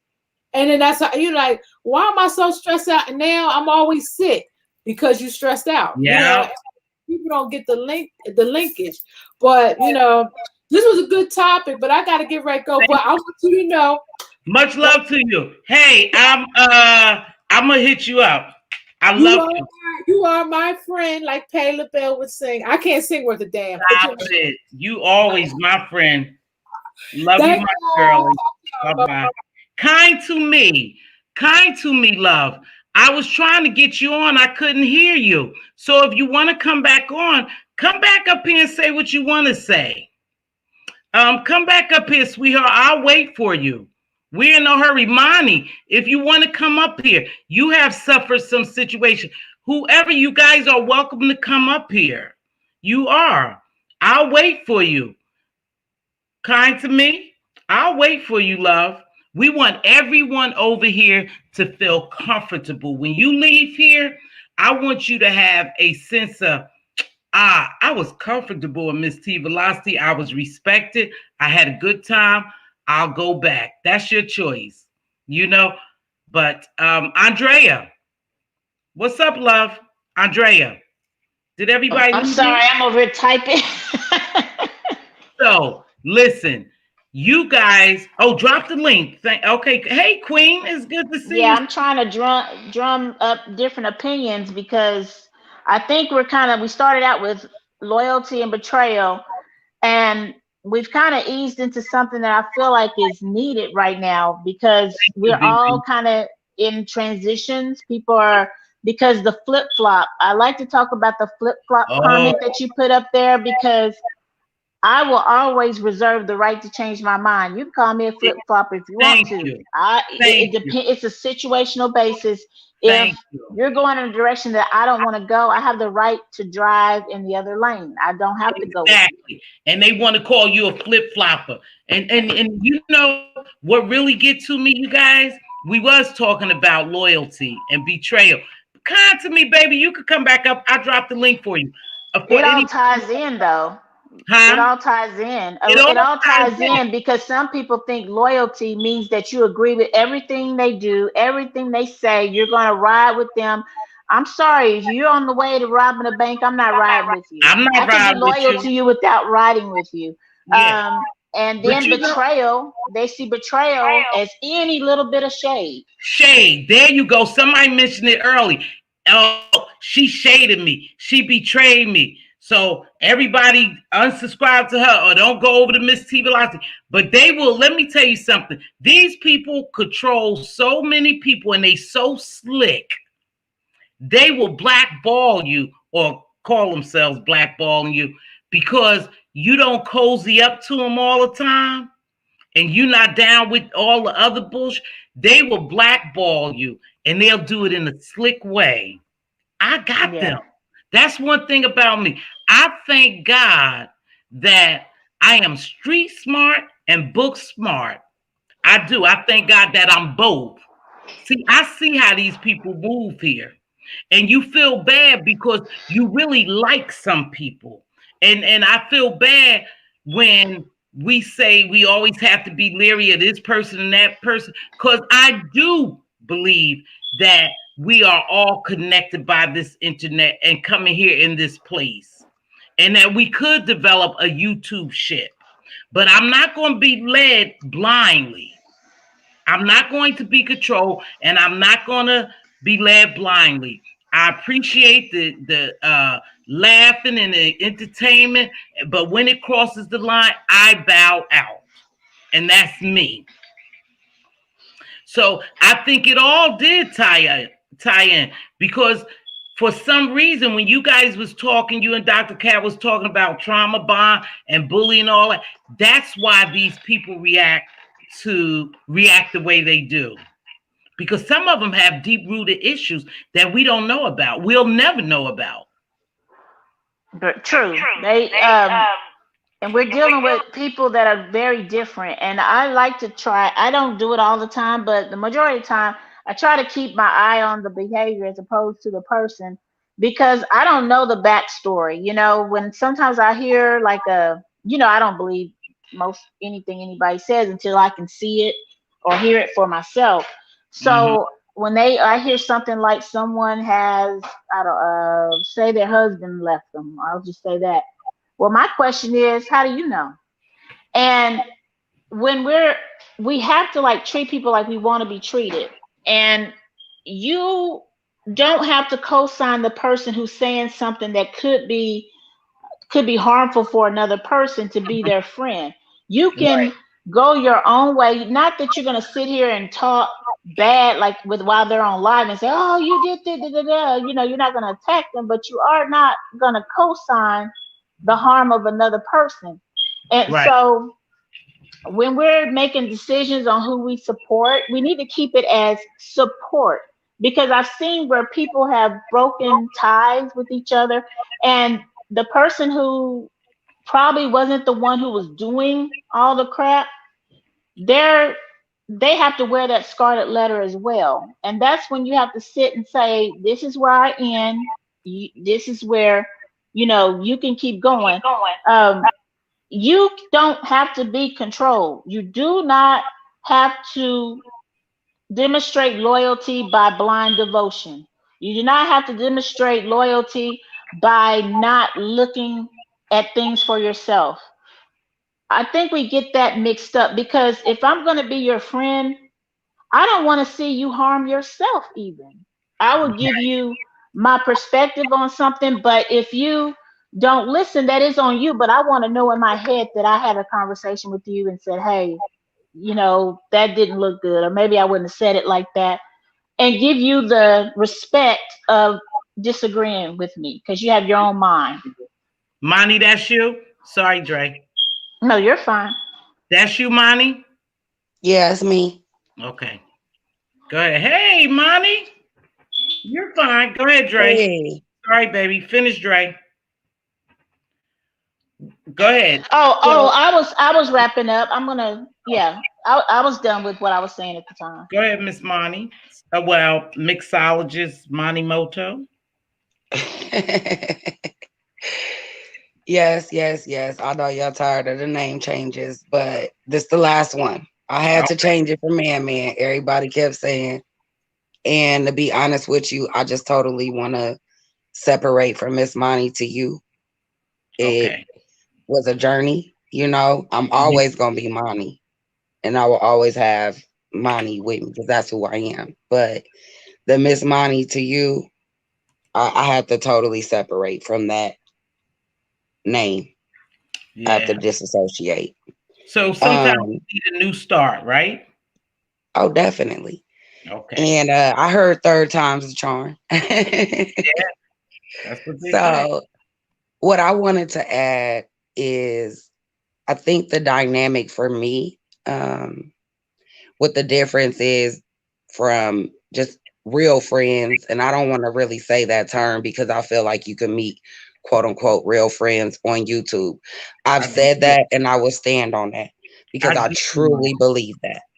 I believe it. Um, I think the difference in the dynamic is normally when you meet people and you enter into a friendship with them, you don't have opinions of others around you in your friendship. It's between you and that person. And on here, you have your friendships on display. And you Right. have people really in other people's ears, and they're telling stories, they're spinning narratives, Yep. they're saying things about you to your quote unquote friends, which then get your friends to side eye you. And, it's so weird. Like all the terms and all the things that we know we've heard many, many a times on here over, the course of our YouTube viewership. Um, I think that's what really plays huge in how well a friendship can play out on here. And I think you have Yep. to have two people that know what friendship is, and they have to cultivate their own friendship. And it can't be a YouTube ship. When you make it a YouTube ship, that's exactly what it is. But I just think people need to say what they want and what they mean. If you're saying you want a friend, then be a friend. If you want a YouTube ship, if you want a friendship of convenience, like it's so many different labels you could put on it. Mm-hmm. But when someone calls me a friend, I know the meaning of friendship. Mm-hmm. Oops, sorry. And so if you call me a friend and I call you a friend, I Mm-hmm. am trying to be a friend when you are trying to be a YouTube chick. Let And me I ask. think that's where people just need to be real, and people need to be honest, and people need to be their authentic self. You can't be Sit this there for a persona. second. Go ahead, Miss T. Yeah, I want to sit there in that I conversation. wanted to. I wanted you to sit there because I believe that when you bring your YouTube ship or friendship on here, and I believe that a public place is very influential. People have a lot of influence on you. And it makes you wonder and change your mind, and it could corrupt your relationship. And I think that that's what goes on a lot here. It's too many people that get involved, and that's why I don't think you should ever bring your differences of your relationship, friendship, YouTube ship here on this public platform, because you have people who don't like you and they continue to put fuel to the fire. That's what I believe. Go ahead, Andrea. Well, when I was hearing I saw Ben's write in the chat about triangulation, and Mhm, that is like a death to any type of relationship. When you have a one-on-one relationship, you could be in a group of friends, and each relationship is individual between the other. And so when you could have a situation, positive or negative, with friend A, and instead of friend A speaking to you about it, they go to friend C, or they mhm, will throw a prior situation with friend C in your face. And you're adding more to it, and it grows because then the people you brought in, they bring someone, and then you lose the core of the friendship or the core of the issue that you're having because too many voices are speaking, and no one has the exact information between the friendship or relationship between person A and B. You can all you We are multi-layered. I'm going to be one way with Mz.Teavalocity. I'm going to be, because of how we've negotiated the friendship. I'd be a different person to my with my daughter in our friendship, because she's an adult, because of how we negotiate that relationship. I can't expect T-Velocity to be my daughter, and even if we all knew each other, it's still going to be a different relationship. And I think that you have to be who you are, period. You're not a flip flopper. Yeah. Stick to your own values, set your boundaries, manage your expectations, and to have successful relationship. And like Ben says, you don't need to triangulate because it's a one-on-one relationship. No need for a triangle. And like that's what you said, kind of similar to what you were going through, Monty. Experience is not going through, but experience. Monty, she talking to you. Sorry, mixology. Is Yeah, that similar to yeah, what you I'm were sorry. I saying? was listening. I'm sorry. I'm not as quick on the That's mic button. okay. Um, yes and no, because to be honest with you, I have never really brought any of my issues with my friends on here. I have responded, but I never initially brought anything on here with my friends. And I remain that way, even though I'm still going, quote unquote, through an experience and situation with, quote unquote, my friends. I still refuse to bring it on here. Exactly. Because there's too many And opinion and input that's the difference. that'll It, help kill. it it is. And anything that I say to my friend in private that then turns into, a YouTube thing, that's not me. You know, I don't do that. You know what I mean? Like, for example, if I was to have a conversation with Mz.Teavalocity, what I talk about with Mz.Teavalocity is what I talk about with Mz.Teavalocity. And I don't bring Andrea into a conversation with T-Velocity because Andrea has nothing to do with me and Mz.Teavalocity's friendship, relationship, or conversation. I'm not that kind of person. And, for me, when you have several different people that may like somebody or may not like somebody, and you have mutual quote unquote friends on here, it's a lot of people chirping in your ear, and everybody's entitled to their opinions, but opinions are not fact. It's not true. And then when you throw it out there and you try and make it true, that's where the issues come in. Like, what really to me was what's important in friendship is not necessarily important to other people in friendship. And I think that's where you have to have those conversations, and you have to have an understanding of what is their idea of a friendship versus yours. Because if you don't have that, then you do turn, it can turn from what you think is a friendship into something else. let That's me kind of ask, where I'm going with it. you know, I sometime do you think see, because I had a friend before. I had a friend before you guys, and you ever experienced having a friend just want you to themselves, want you to themselves because they jealous of your other friend? Y'all ever experienced that? I had a Yeah, friend that, and see, I can balance. I'm like you, and I'm like what we was talking about today. If I know Andrea and Benj don't get along, then in most cases, I'm not going to, and it's kind of sad, I'm not going to invite them to the same place, or we're not going to do gatherings together because I don't want Andrea to feel uncomfortable, and I don't want Benj to feel uncomfortable. And sometimes exactly. you could get caught between, especially on here. You could get caught in the middle like that. But here's my take on that. You should always be able to balance relationships and know the difference. You know, well, Mz.Teavalocity is this way, Andre is that way.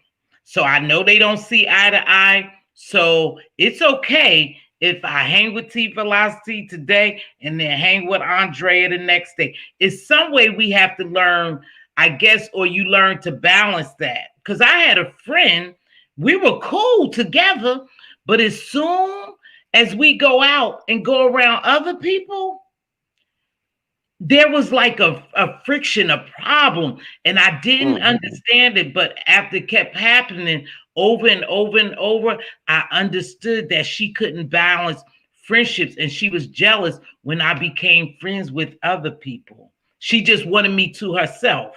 Nothing funny, but she just didn't know how to balance other friends. Mm-hmm. I know exactly what you're talking about. Like they're taking something. Some people feel so insecure that they feel like you're taking something from them. Yes, I think too, like my experience with friendships has been pretty good. And so I think I come from a place of, I really haven't had a bad friend that I'm aware of.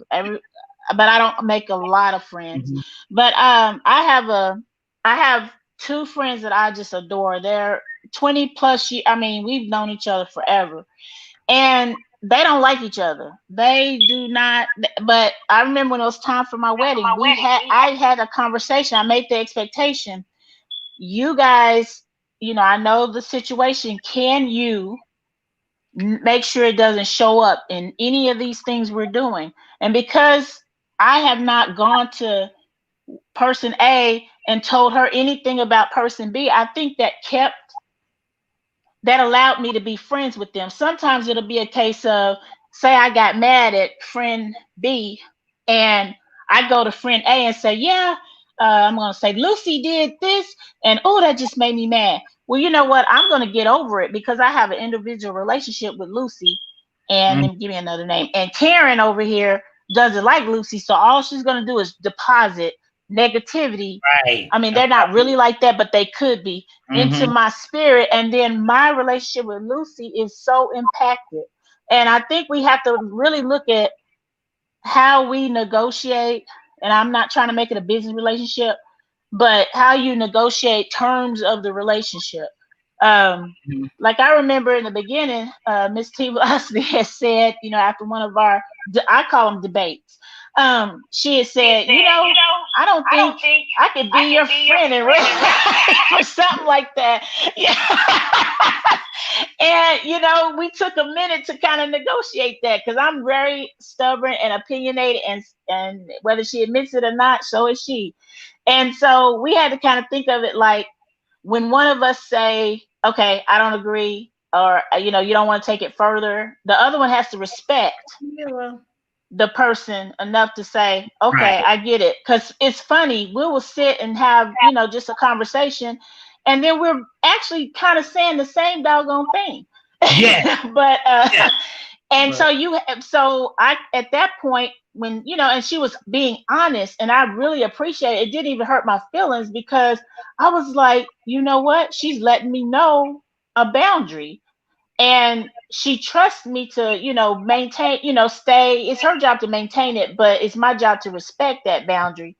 And that way I don't have the insecurity of, well, if I do something wrong, they're going to not be friends with me. I can say, if I do this, it's going to cause friction. That's not her downplaying me or punking me or anything like that. It is simply information. And we have to be willing to be vulnerable enough to say, hey, this is a sensitive part of me, and I really don't need you trampling on it. And with our relationship, because me and Dre calls it debate, so we debate quite a bit, but with our relationship is one thing I told her, if we're going to, and Dre will tell you this, one time she got a little upset with me, and I told her, I said, hey, listen, if we're going to establish a relationship, a friendship, then we can't do this. And she said, yeah. And she said, I realized that because, like she said, we both are strong and we're trying to cultivate a friendship. And I do believe that I respect quite a few women on here that I'm going to say that I have a Youtubeship with. Now, I'm going to say that, and I'm comfortable with it. Now, something could happen down the road. You could best believe I will never come on here and make a video about it. What happens in my house, I'm a strong believer. What happens in the house, in my house, stays in my house. The public will never know unless I take it to the public. Right? So in our relationship, I said, hey, listen, because she's strong. She's strong. Dre, I'm telling it, she's strong. And I told her, hey, listen, wait, hold up. If we're going to have a relationship, I have to listen to you. I have to listen. I can't just hear it and then get ready to respond, listen to respond. I have to sit back and digest what you're saying to me, because I don't ever want to purposely offend you, and I want to take into consideration what you're saying. So that's how we work together, don't we, Dre? Yeah, I think we have like a common purpose. Like I want to see your platform go as far as it can go. Exactly. That's I important think to that me. I think Go ahead, that Monty. the word that you guys said, though, that has to be in any relationship is respect. The fact that you have a boundary and someone respects your boundary. And I'm going to tell you, that's usually when I end a friendship or a relationship, is when I clearly set a boundary or I clearly state something about myself and it's not respected. You can't expect something out of someone you're not willing to give. And I give respect and I give love and I give support and I give genuine and I give authentic. And if you don't give that back to me in return, it's a null and void contract, because a friendship is a contract. Me too. I can't help but to be me. And like, I Yeah, can't and help. you're not gonna force me to be you, and you're not gonna make me feel bad because I don't see things your way. We can talk about it. We can go back and forth about it. We can try to come to some kind of agreement. And sometimes agreeing to disagree and just moving on is the best It's the thing. right thing. It doesn't have to be a knockout, drag out, I'm right, you wrong kind of thing. I will back down and I do bow down to a lot of arguments because I'm really not argumentative. Mm-hmm. I can talk, I can converse, I can debate, but I don't want to argue with you. If I feel like I have to argue with you, then that means that I'm trying to prove something to you, and I'm not proving anything to anyone anymore. I'm past that. Yeah. I didn't even do it in high school years. You know how we talk in middle school and high school. I didn't even do this with my friends then. So I'm not going to start now. And I have friends from kindergarten and from preschool.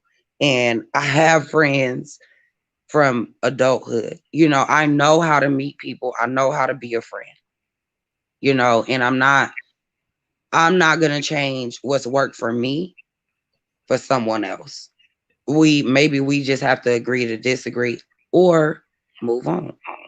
BB Nice says something too. Yeah. That I'm gonna tell you guys. I'm gonna tell you the truth. And Queen Diva could get up here and vouch for me. BB Nice says something that I really feel. I have honestly grown tremendously into a good friend. Not so much a good friend. So let me take a piece of that. I have tremendously grown in trying to make friends. And I'm like 50 years old. And you guys have heard me say this. Once you do something to me, I'm done. I'm done. So a lot of times when I talk to y'all, it's helping me heal and grow as well. Because sometimes I could just call it quits, never talk to you. So I'm learning through you all, through this YouTube as well, how to sit back sometime and listen and digest what somebody say. Don't listen to just respond. And it's helping me grow. And that's why I said I do believe that you could develop Youtubeships, because you guys have helped me tremendously develop Youtubeships. Trust in. I guess I trust you until you do something to distrust me. Let me put it that way. But I'm not a friendly person. I don't have a lot of friends, and that's by choice. But I'm choosing to allow myself to be open to develop Youtubeships, because I do believe that these are human beings. These are real people. These are people with emotions, with families, that can love. So these are real people. So I do, like Monty, believe that you could develop a friendship through the Youtubeship. Is how you cultivate it. I do believe that. Good point. I What do. I'm seeing in the chat, and it's very interesting. I find it interesting how we have similar circumstance ways of being, I should say. Mhm. Duchess said ditto. Life with Jamila says you're not by yourself, Miss T. I've grown and used to be mean. I can't imagine her being mean, but okay. And it was another, the I like to know, uh have you had friends that really impacted your life to be able to, was the growth process because you started to adopt some of their views, or was the growth process due to what you endured, experienced as a part of the relationship? Where do you think your growth mainly came from? You want to know where my growth has came from? Yeah, I want to know from you and mixology. You one of them. You are one of them. You are one person that have helped me grow. And you'll never know that. Well, you know it now. Monty has helped me grow. Diva, Binge, you all have helped me grow because um, I'm not the friendliest person. I'm a very good person, but I'm not the friendliest and I could care less. But by meeting different people from different backgrounds, and I've been all over the world, I'm a military baby, well, spouse, whatever. So I've been all over the world. But you guys have helped me grow because in order for me to be a better person, to help uplift, inspire, right? Educate and inform, I have to be a better person. I have to develop a little more characteristics. So you all has helped me grow. Believe it or not, Yeah, Diva vouch for that. You all I have like helped to grow. that. I I like believe that. it. I Hmm? believe it because you know what? In the short time that I've been around you ladies and I've known you, um, is that me echoing? Oh, No, go ahead. um, okay. No, I just heard my voice back. I hate my voice, y'all. Um, in the short time that I've known you, you guys have poured positivity into me. And you've helped me grow. You've helped me look at things different ways. And in a lot of ways, like it's not always the way that I see it. It's not always the way that I think it may go or should go or whatever. But not only your lives, but just your words, your encouragement, your support, all of that is very important. It's important to know that people believe in you.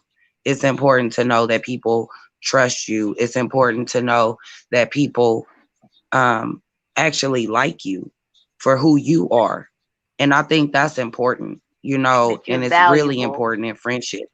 Yeah. Yeah. Yeah, it has to be a Like value. I, Yeah, I, yeah, it can't be one sided. It can't be what right. you do for me. It has to be give and take. And Right. so I'm happy that I've met you guys because you guys have sown good seed. Like I remember it was probably maybe like your sixth or seventh live that I was in. We were talking about positivity and binge thinker was like, I just want to be positive. And after that, I promise you, I've been so uncomfortable in the negative. And binge has been a day one for me as well. It's Mm. almost like if I go into the negative realm, I'm letting binge thinker down. So having those kind of people around you, it keep you on the right path. If you surround yourself around people that go any way the wind blow, you could go way left. And I appreciate you guys being stand up and having morals, having values, and having positive views on Thank, negative situations. Thank you. Yeah, it's like iron sharpens iron. You know, that's yeah. that's what Kat put in here early. Iron sharpens iron. She put that in there early. I do. Oh. I appreciate you all, and I learn from you all. I really do learn from you all because whether you know it or not, I'm not a friend. I hate to say that I'm not a friendly person, but I'm not one to always look for friends. You know, and you guys have taught me a lot here. You have taught me a lot, and I truly appreciate it.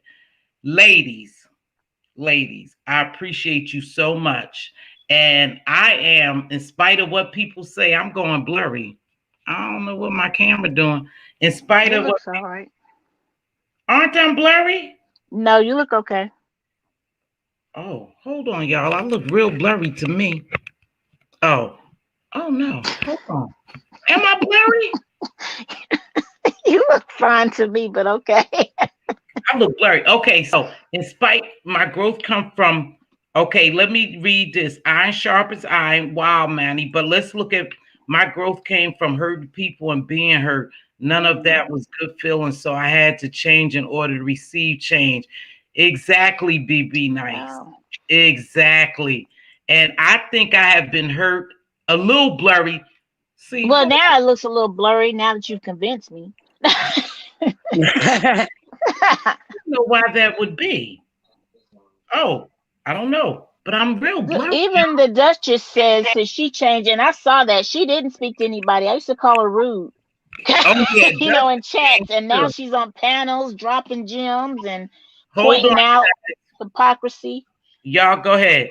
Keep going. Keep going. Just noticing, you know, that the change in people that I've noticed with Monty and you know, people I've never spoken with. I see the change in them and what they're putting out because but you have to have that desire to grow. Uh, Yeah. and I think that you will meet people. I always say when you're ready, you know, like I've heard when you're ready, the teacher will come, you know, and it's a Bible scripture that mentions that, you know, as you go, the teachers will come.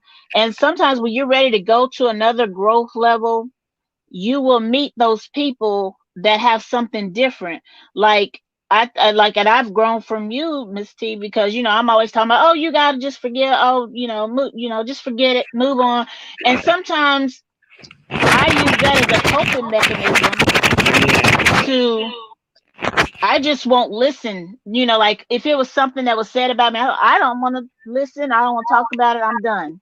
And you encourage me to say, let's talk about it. You gotta let me know. Yeah, I'll let a person know, but my mind is moved on to the next thing because I don't want to carry any weight. But sometimes you have to sit and go through something, grow through it to change, you know, because I have good relationships, but if it's something that's new or strange, I'm kind of like, you know, how much do I want to invest in it? That's why I can't get fully invested into some of these things because I'm thinking, I don't know them. You know, why are they, Is that you? you know, putting emotion into them is like investing into, you know, it's like you still in part of my life that I'm not willing to give.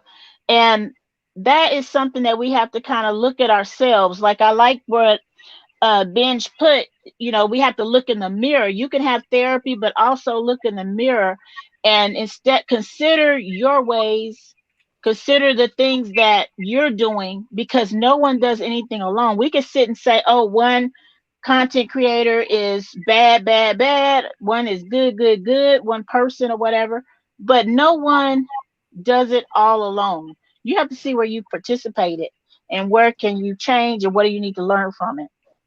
Andre, that's how I've been taking it. Just like that. Like, what did you do? Hey, Duchess. The bootleg co-host is back. What's up? Did y'all see me change my name? Yeah. Rude Duchess. Yes. Go ahead, Duchess. What's up, baby girl? All right, let me tell you why I popped up here. Let me explain Rude. myself. Okay, I was quote unquote rude. Let me tell you why I never. Let me tell you why I never spoke to anybody when I first came here. Put that back up. Mm-hmm. I always looked to YouTube as not a social media platform, but more like a Google with video. You know, you use Google to look up stuff to get information. That's what I used YouTube for, was to get information if I wanted to, you know, learn how to charge the battery in my car, or, you know, I wanted to watch a documentary or whatever. Right. So when I came here and I would just, you know, do what I normally do, just watch videos, leave my comments and leave. And then all of a sudden people would be like, "Hey, Duchess," you know, and I would look around like, "Do I know you?" You know, and it was very strange to me. So instead of me being super rude, like, "I don't know who you are. Ooh. Who are you?" I just wouldn't say anything. And then for a long time, I thought that people thought I was Duchess Kelly Love. So I wouldn't say anything. Instead of being, "I'm not Duchess Kelly Love," I just wouldn't say anything. So I'm not a naturally outgoing person. But I get along with everybody unless you give me a reason not to. But you do. A little mess maker, but you good. You yeah, should. I realized that me I always not get happy speaking when I to see her people. come. Yeah, I realized not speaking to people, they would take that very personally, and I don't like to hurt people's feelings. I really don't. So I would make an effort to try to speak to people, and you know, it is really no skin off my back. So hey, what's up? You know, you say hi to me. You know, and a lot of times I didn't even see it. You know, so I want to ask you and Monty something, Andrea, something. Now we all have been through a little mess here, right? What was the most disappointing to you, Duchess, in whomever disappointed you in a YouTube ship or however you view this? What was the most disappointing thing to you? I can honestly say that I have not been disappointed, because my mind frame is always, I don't personally know anyone here. Oh, okay. So I don't have a lot of expectations for people. I don't know. I don't know you. So when you see stuff happen as far as friendships, because that's what we talking about, and relationship, friendship, YouTube ships. Let's keep it YouTube ship. And then thank you. Thank you so much. BB Nice. Next time, come up and join us, girl. You have some good gems to drop. Thank you so much. Appreciate that. Have a good night. Be blessed, baby. No, not so much, but you have never in the relationships that you've seen dissolve here, you was never disappointed in how people handled them? I don't know if disappointed is the right word. I mean, if I give an example, y'all gonna be like, "Oh, she messy." I was okay. I was slightly disappointed in the way the situation with you and Reed went down. Okay, that's honest. I felt like she didn't have to bring that here. So yeah, I was a little disappointed in that. But that's like from an outsider's perspective. I've never personally been where like I had a friend on here and they stabbed me in the back or something like that. No. Okay. I don't. Okay. You was Can I disappointed. tag onto that real quick, please? Get it. Get it. Okay, Duchess. What do you? Okay, we can always I like to look at things kind of balanced. Yeah, we could always look at what that person could have done instead of pushing the live button. Did you see anything in Miss T's response that could have been a little bit better? Good question. I felt like her writing the email wasn't really necessary. Okay. That's just my opinion. We I guess agree. that was what We set agree. the whole thing off. I think I agree, because perception is everything, right? And in writing, you know, tone often gets messed up. I have a huge problem with that. People misinterpret my tone in writing all the time. Okay. So I think she was already defensive, and then she just took your words as like a stab. Okay. So yeah, because what I learned from that with myself, what I learned from that was, words. Sometimes our words can have more meaning when it comes from us than it would from another person. And I don't really assign blame to anybody. It's just what it is. I strongly have issues when people click the live buttons to the point that I don't watch them. Like, I didn't watch the thing whatever night that was, um because I just think that is a huge betrayal to me. Um and so, I'm going into your question towards me, Mz.Teavalocity. um I I felt the need to justify myself as a person until I caught myself and said, wait a second, I know who I am, but I don't really need anybody else to approve of me or disapprove of me.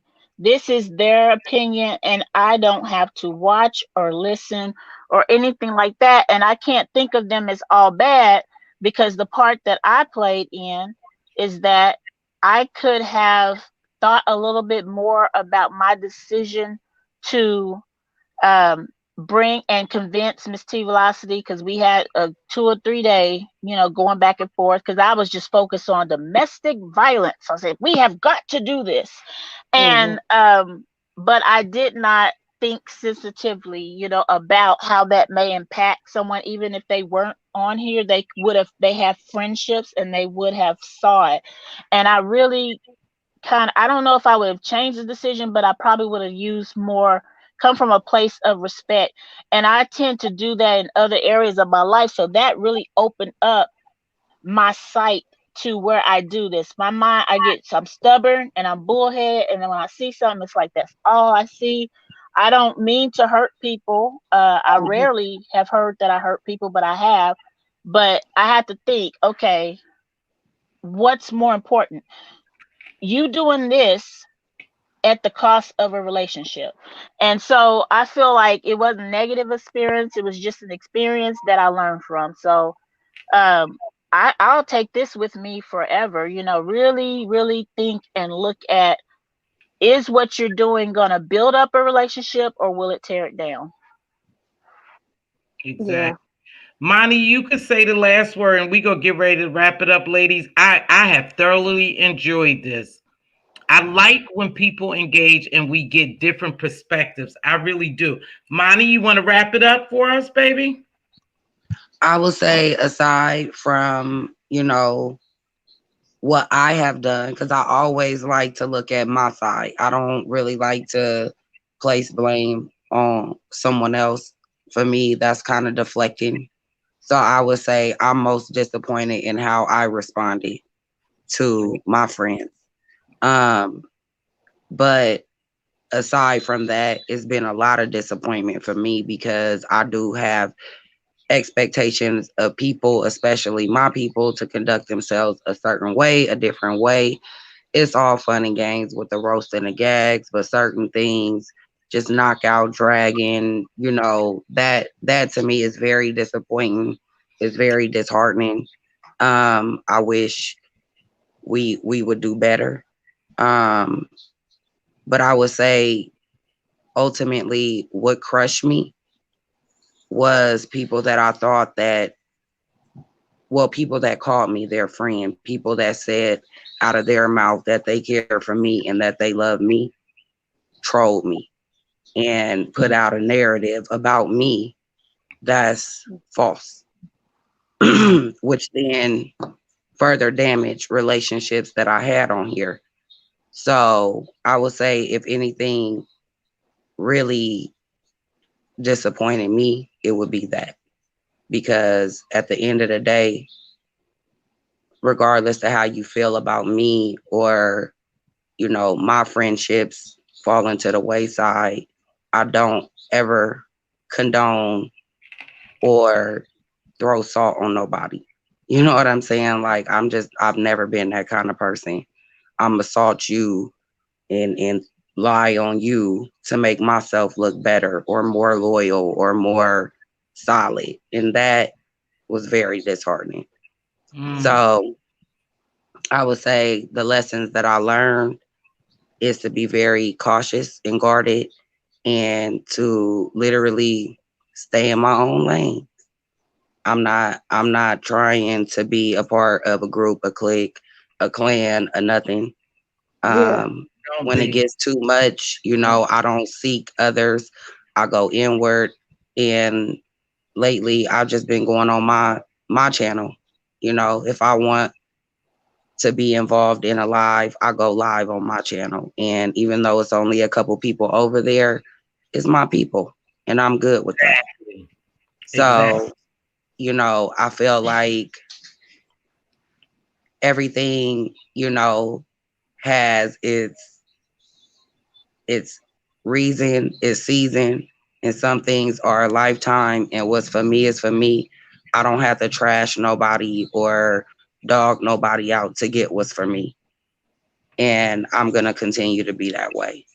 So that's great. Thank you for allowing me to come up here. I was hesitant, but I'm glad that I did.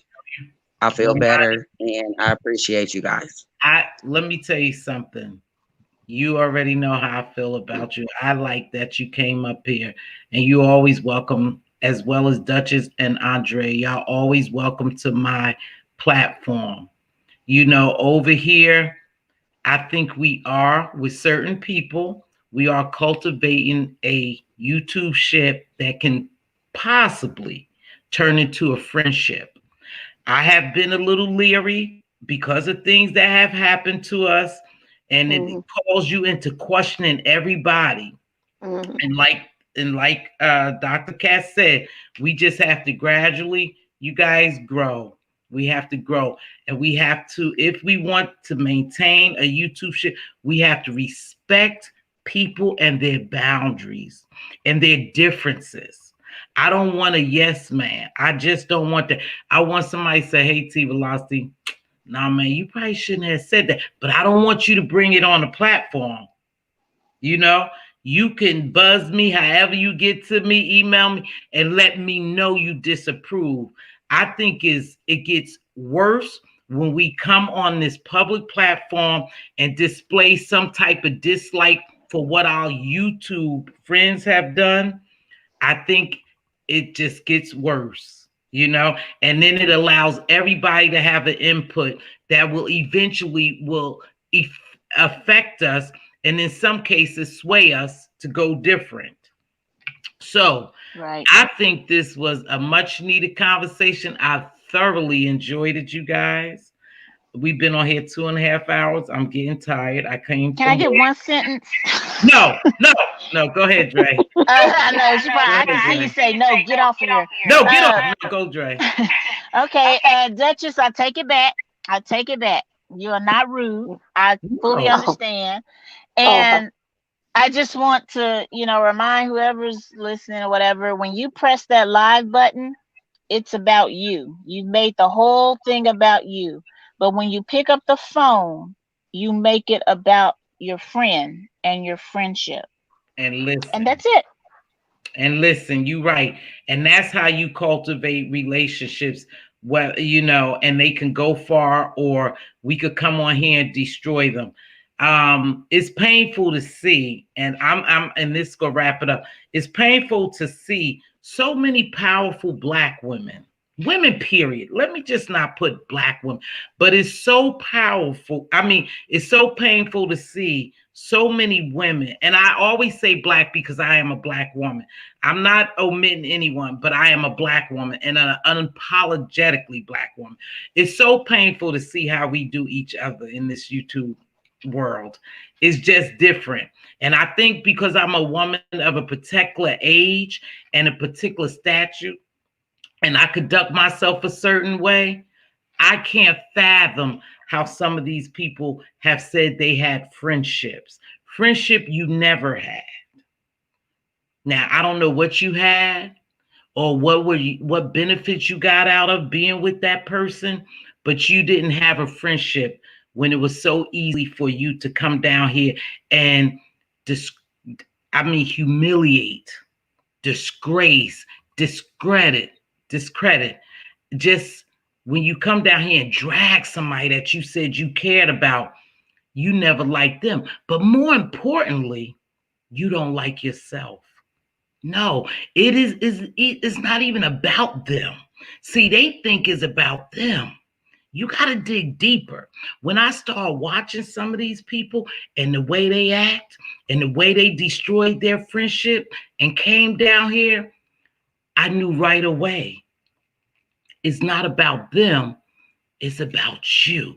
You don't like or love yourself. You're not confident in who you are. You want to be somebody else so bad that when you watch other people and you befriend other people, what you call befriend, you want to be them so bad or have possessed one characteristic, some personality, something about them you want to possess so bad, it makes you turn into a demon to destroy them because you want something that they have. I don't care if it's a smile. I don't care if it's the hair, the nose, the mouth, the personality. You want something that you don't have. You want it from them. And you never did like them. See, Cassandra Mack told me that.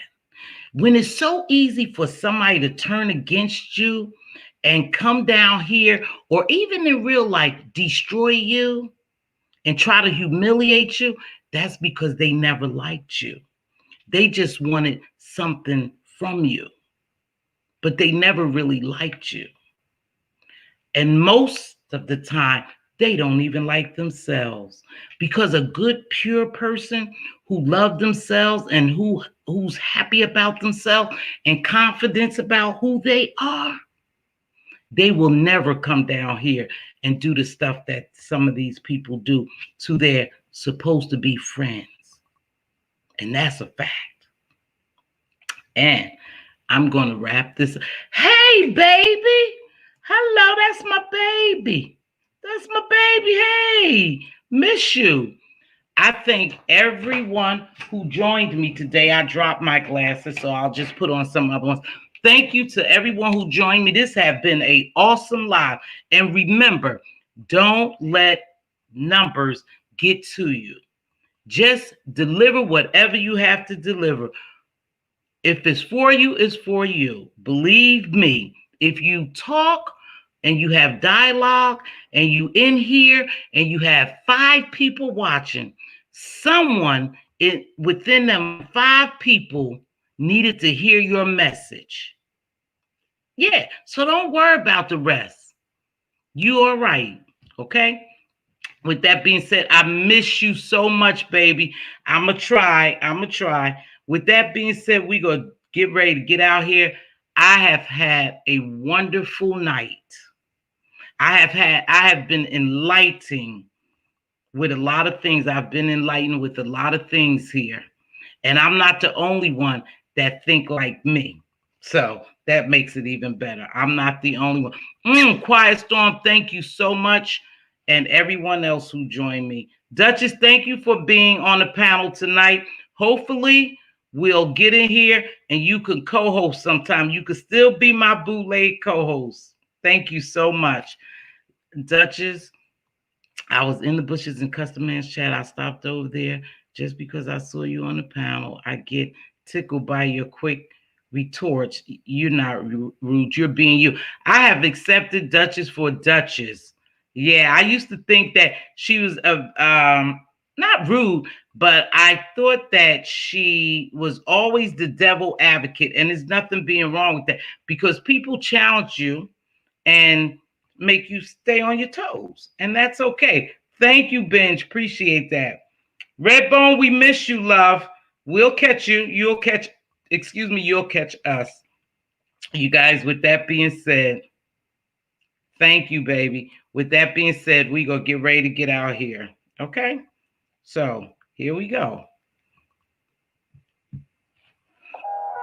So if you see your king's crown crooked, help him straighten it up. If you see your queen's crown crooked, help her straighten it up. Speak life and wisdom into your princes and princesses. They are your joint heirs, your future. It's so important that we really cultivate them to be strong, independent, unapologetic kings and queens. They're our future. We have to cultivate that. And make sure You be a blessing and not a bother. It doesn't take much to bless someone. Can I buy you that cup of coffee? I'll hold that door for you. You look beautiful today. A simple hello could be a blessing to somebody. You never know what someone's going through. We learned a lot about friendships. Think about it. You have to cultivate a friendship. You have to it takes work. It's like a marriage. If you value someone as your friend, cultivate it. Take time. Don't be blind. Don't be a follower. Be a leader. Be who you are and be unapologetically you. They either like you or they don't. Good night. I'll catch y'all on the flip side. Be safe.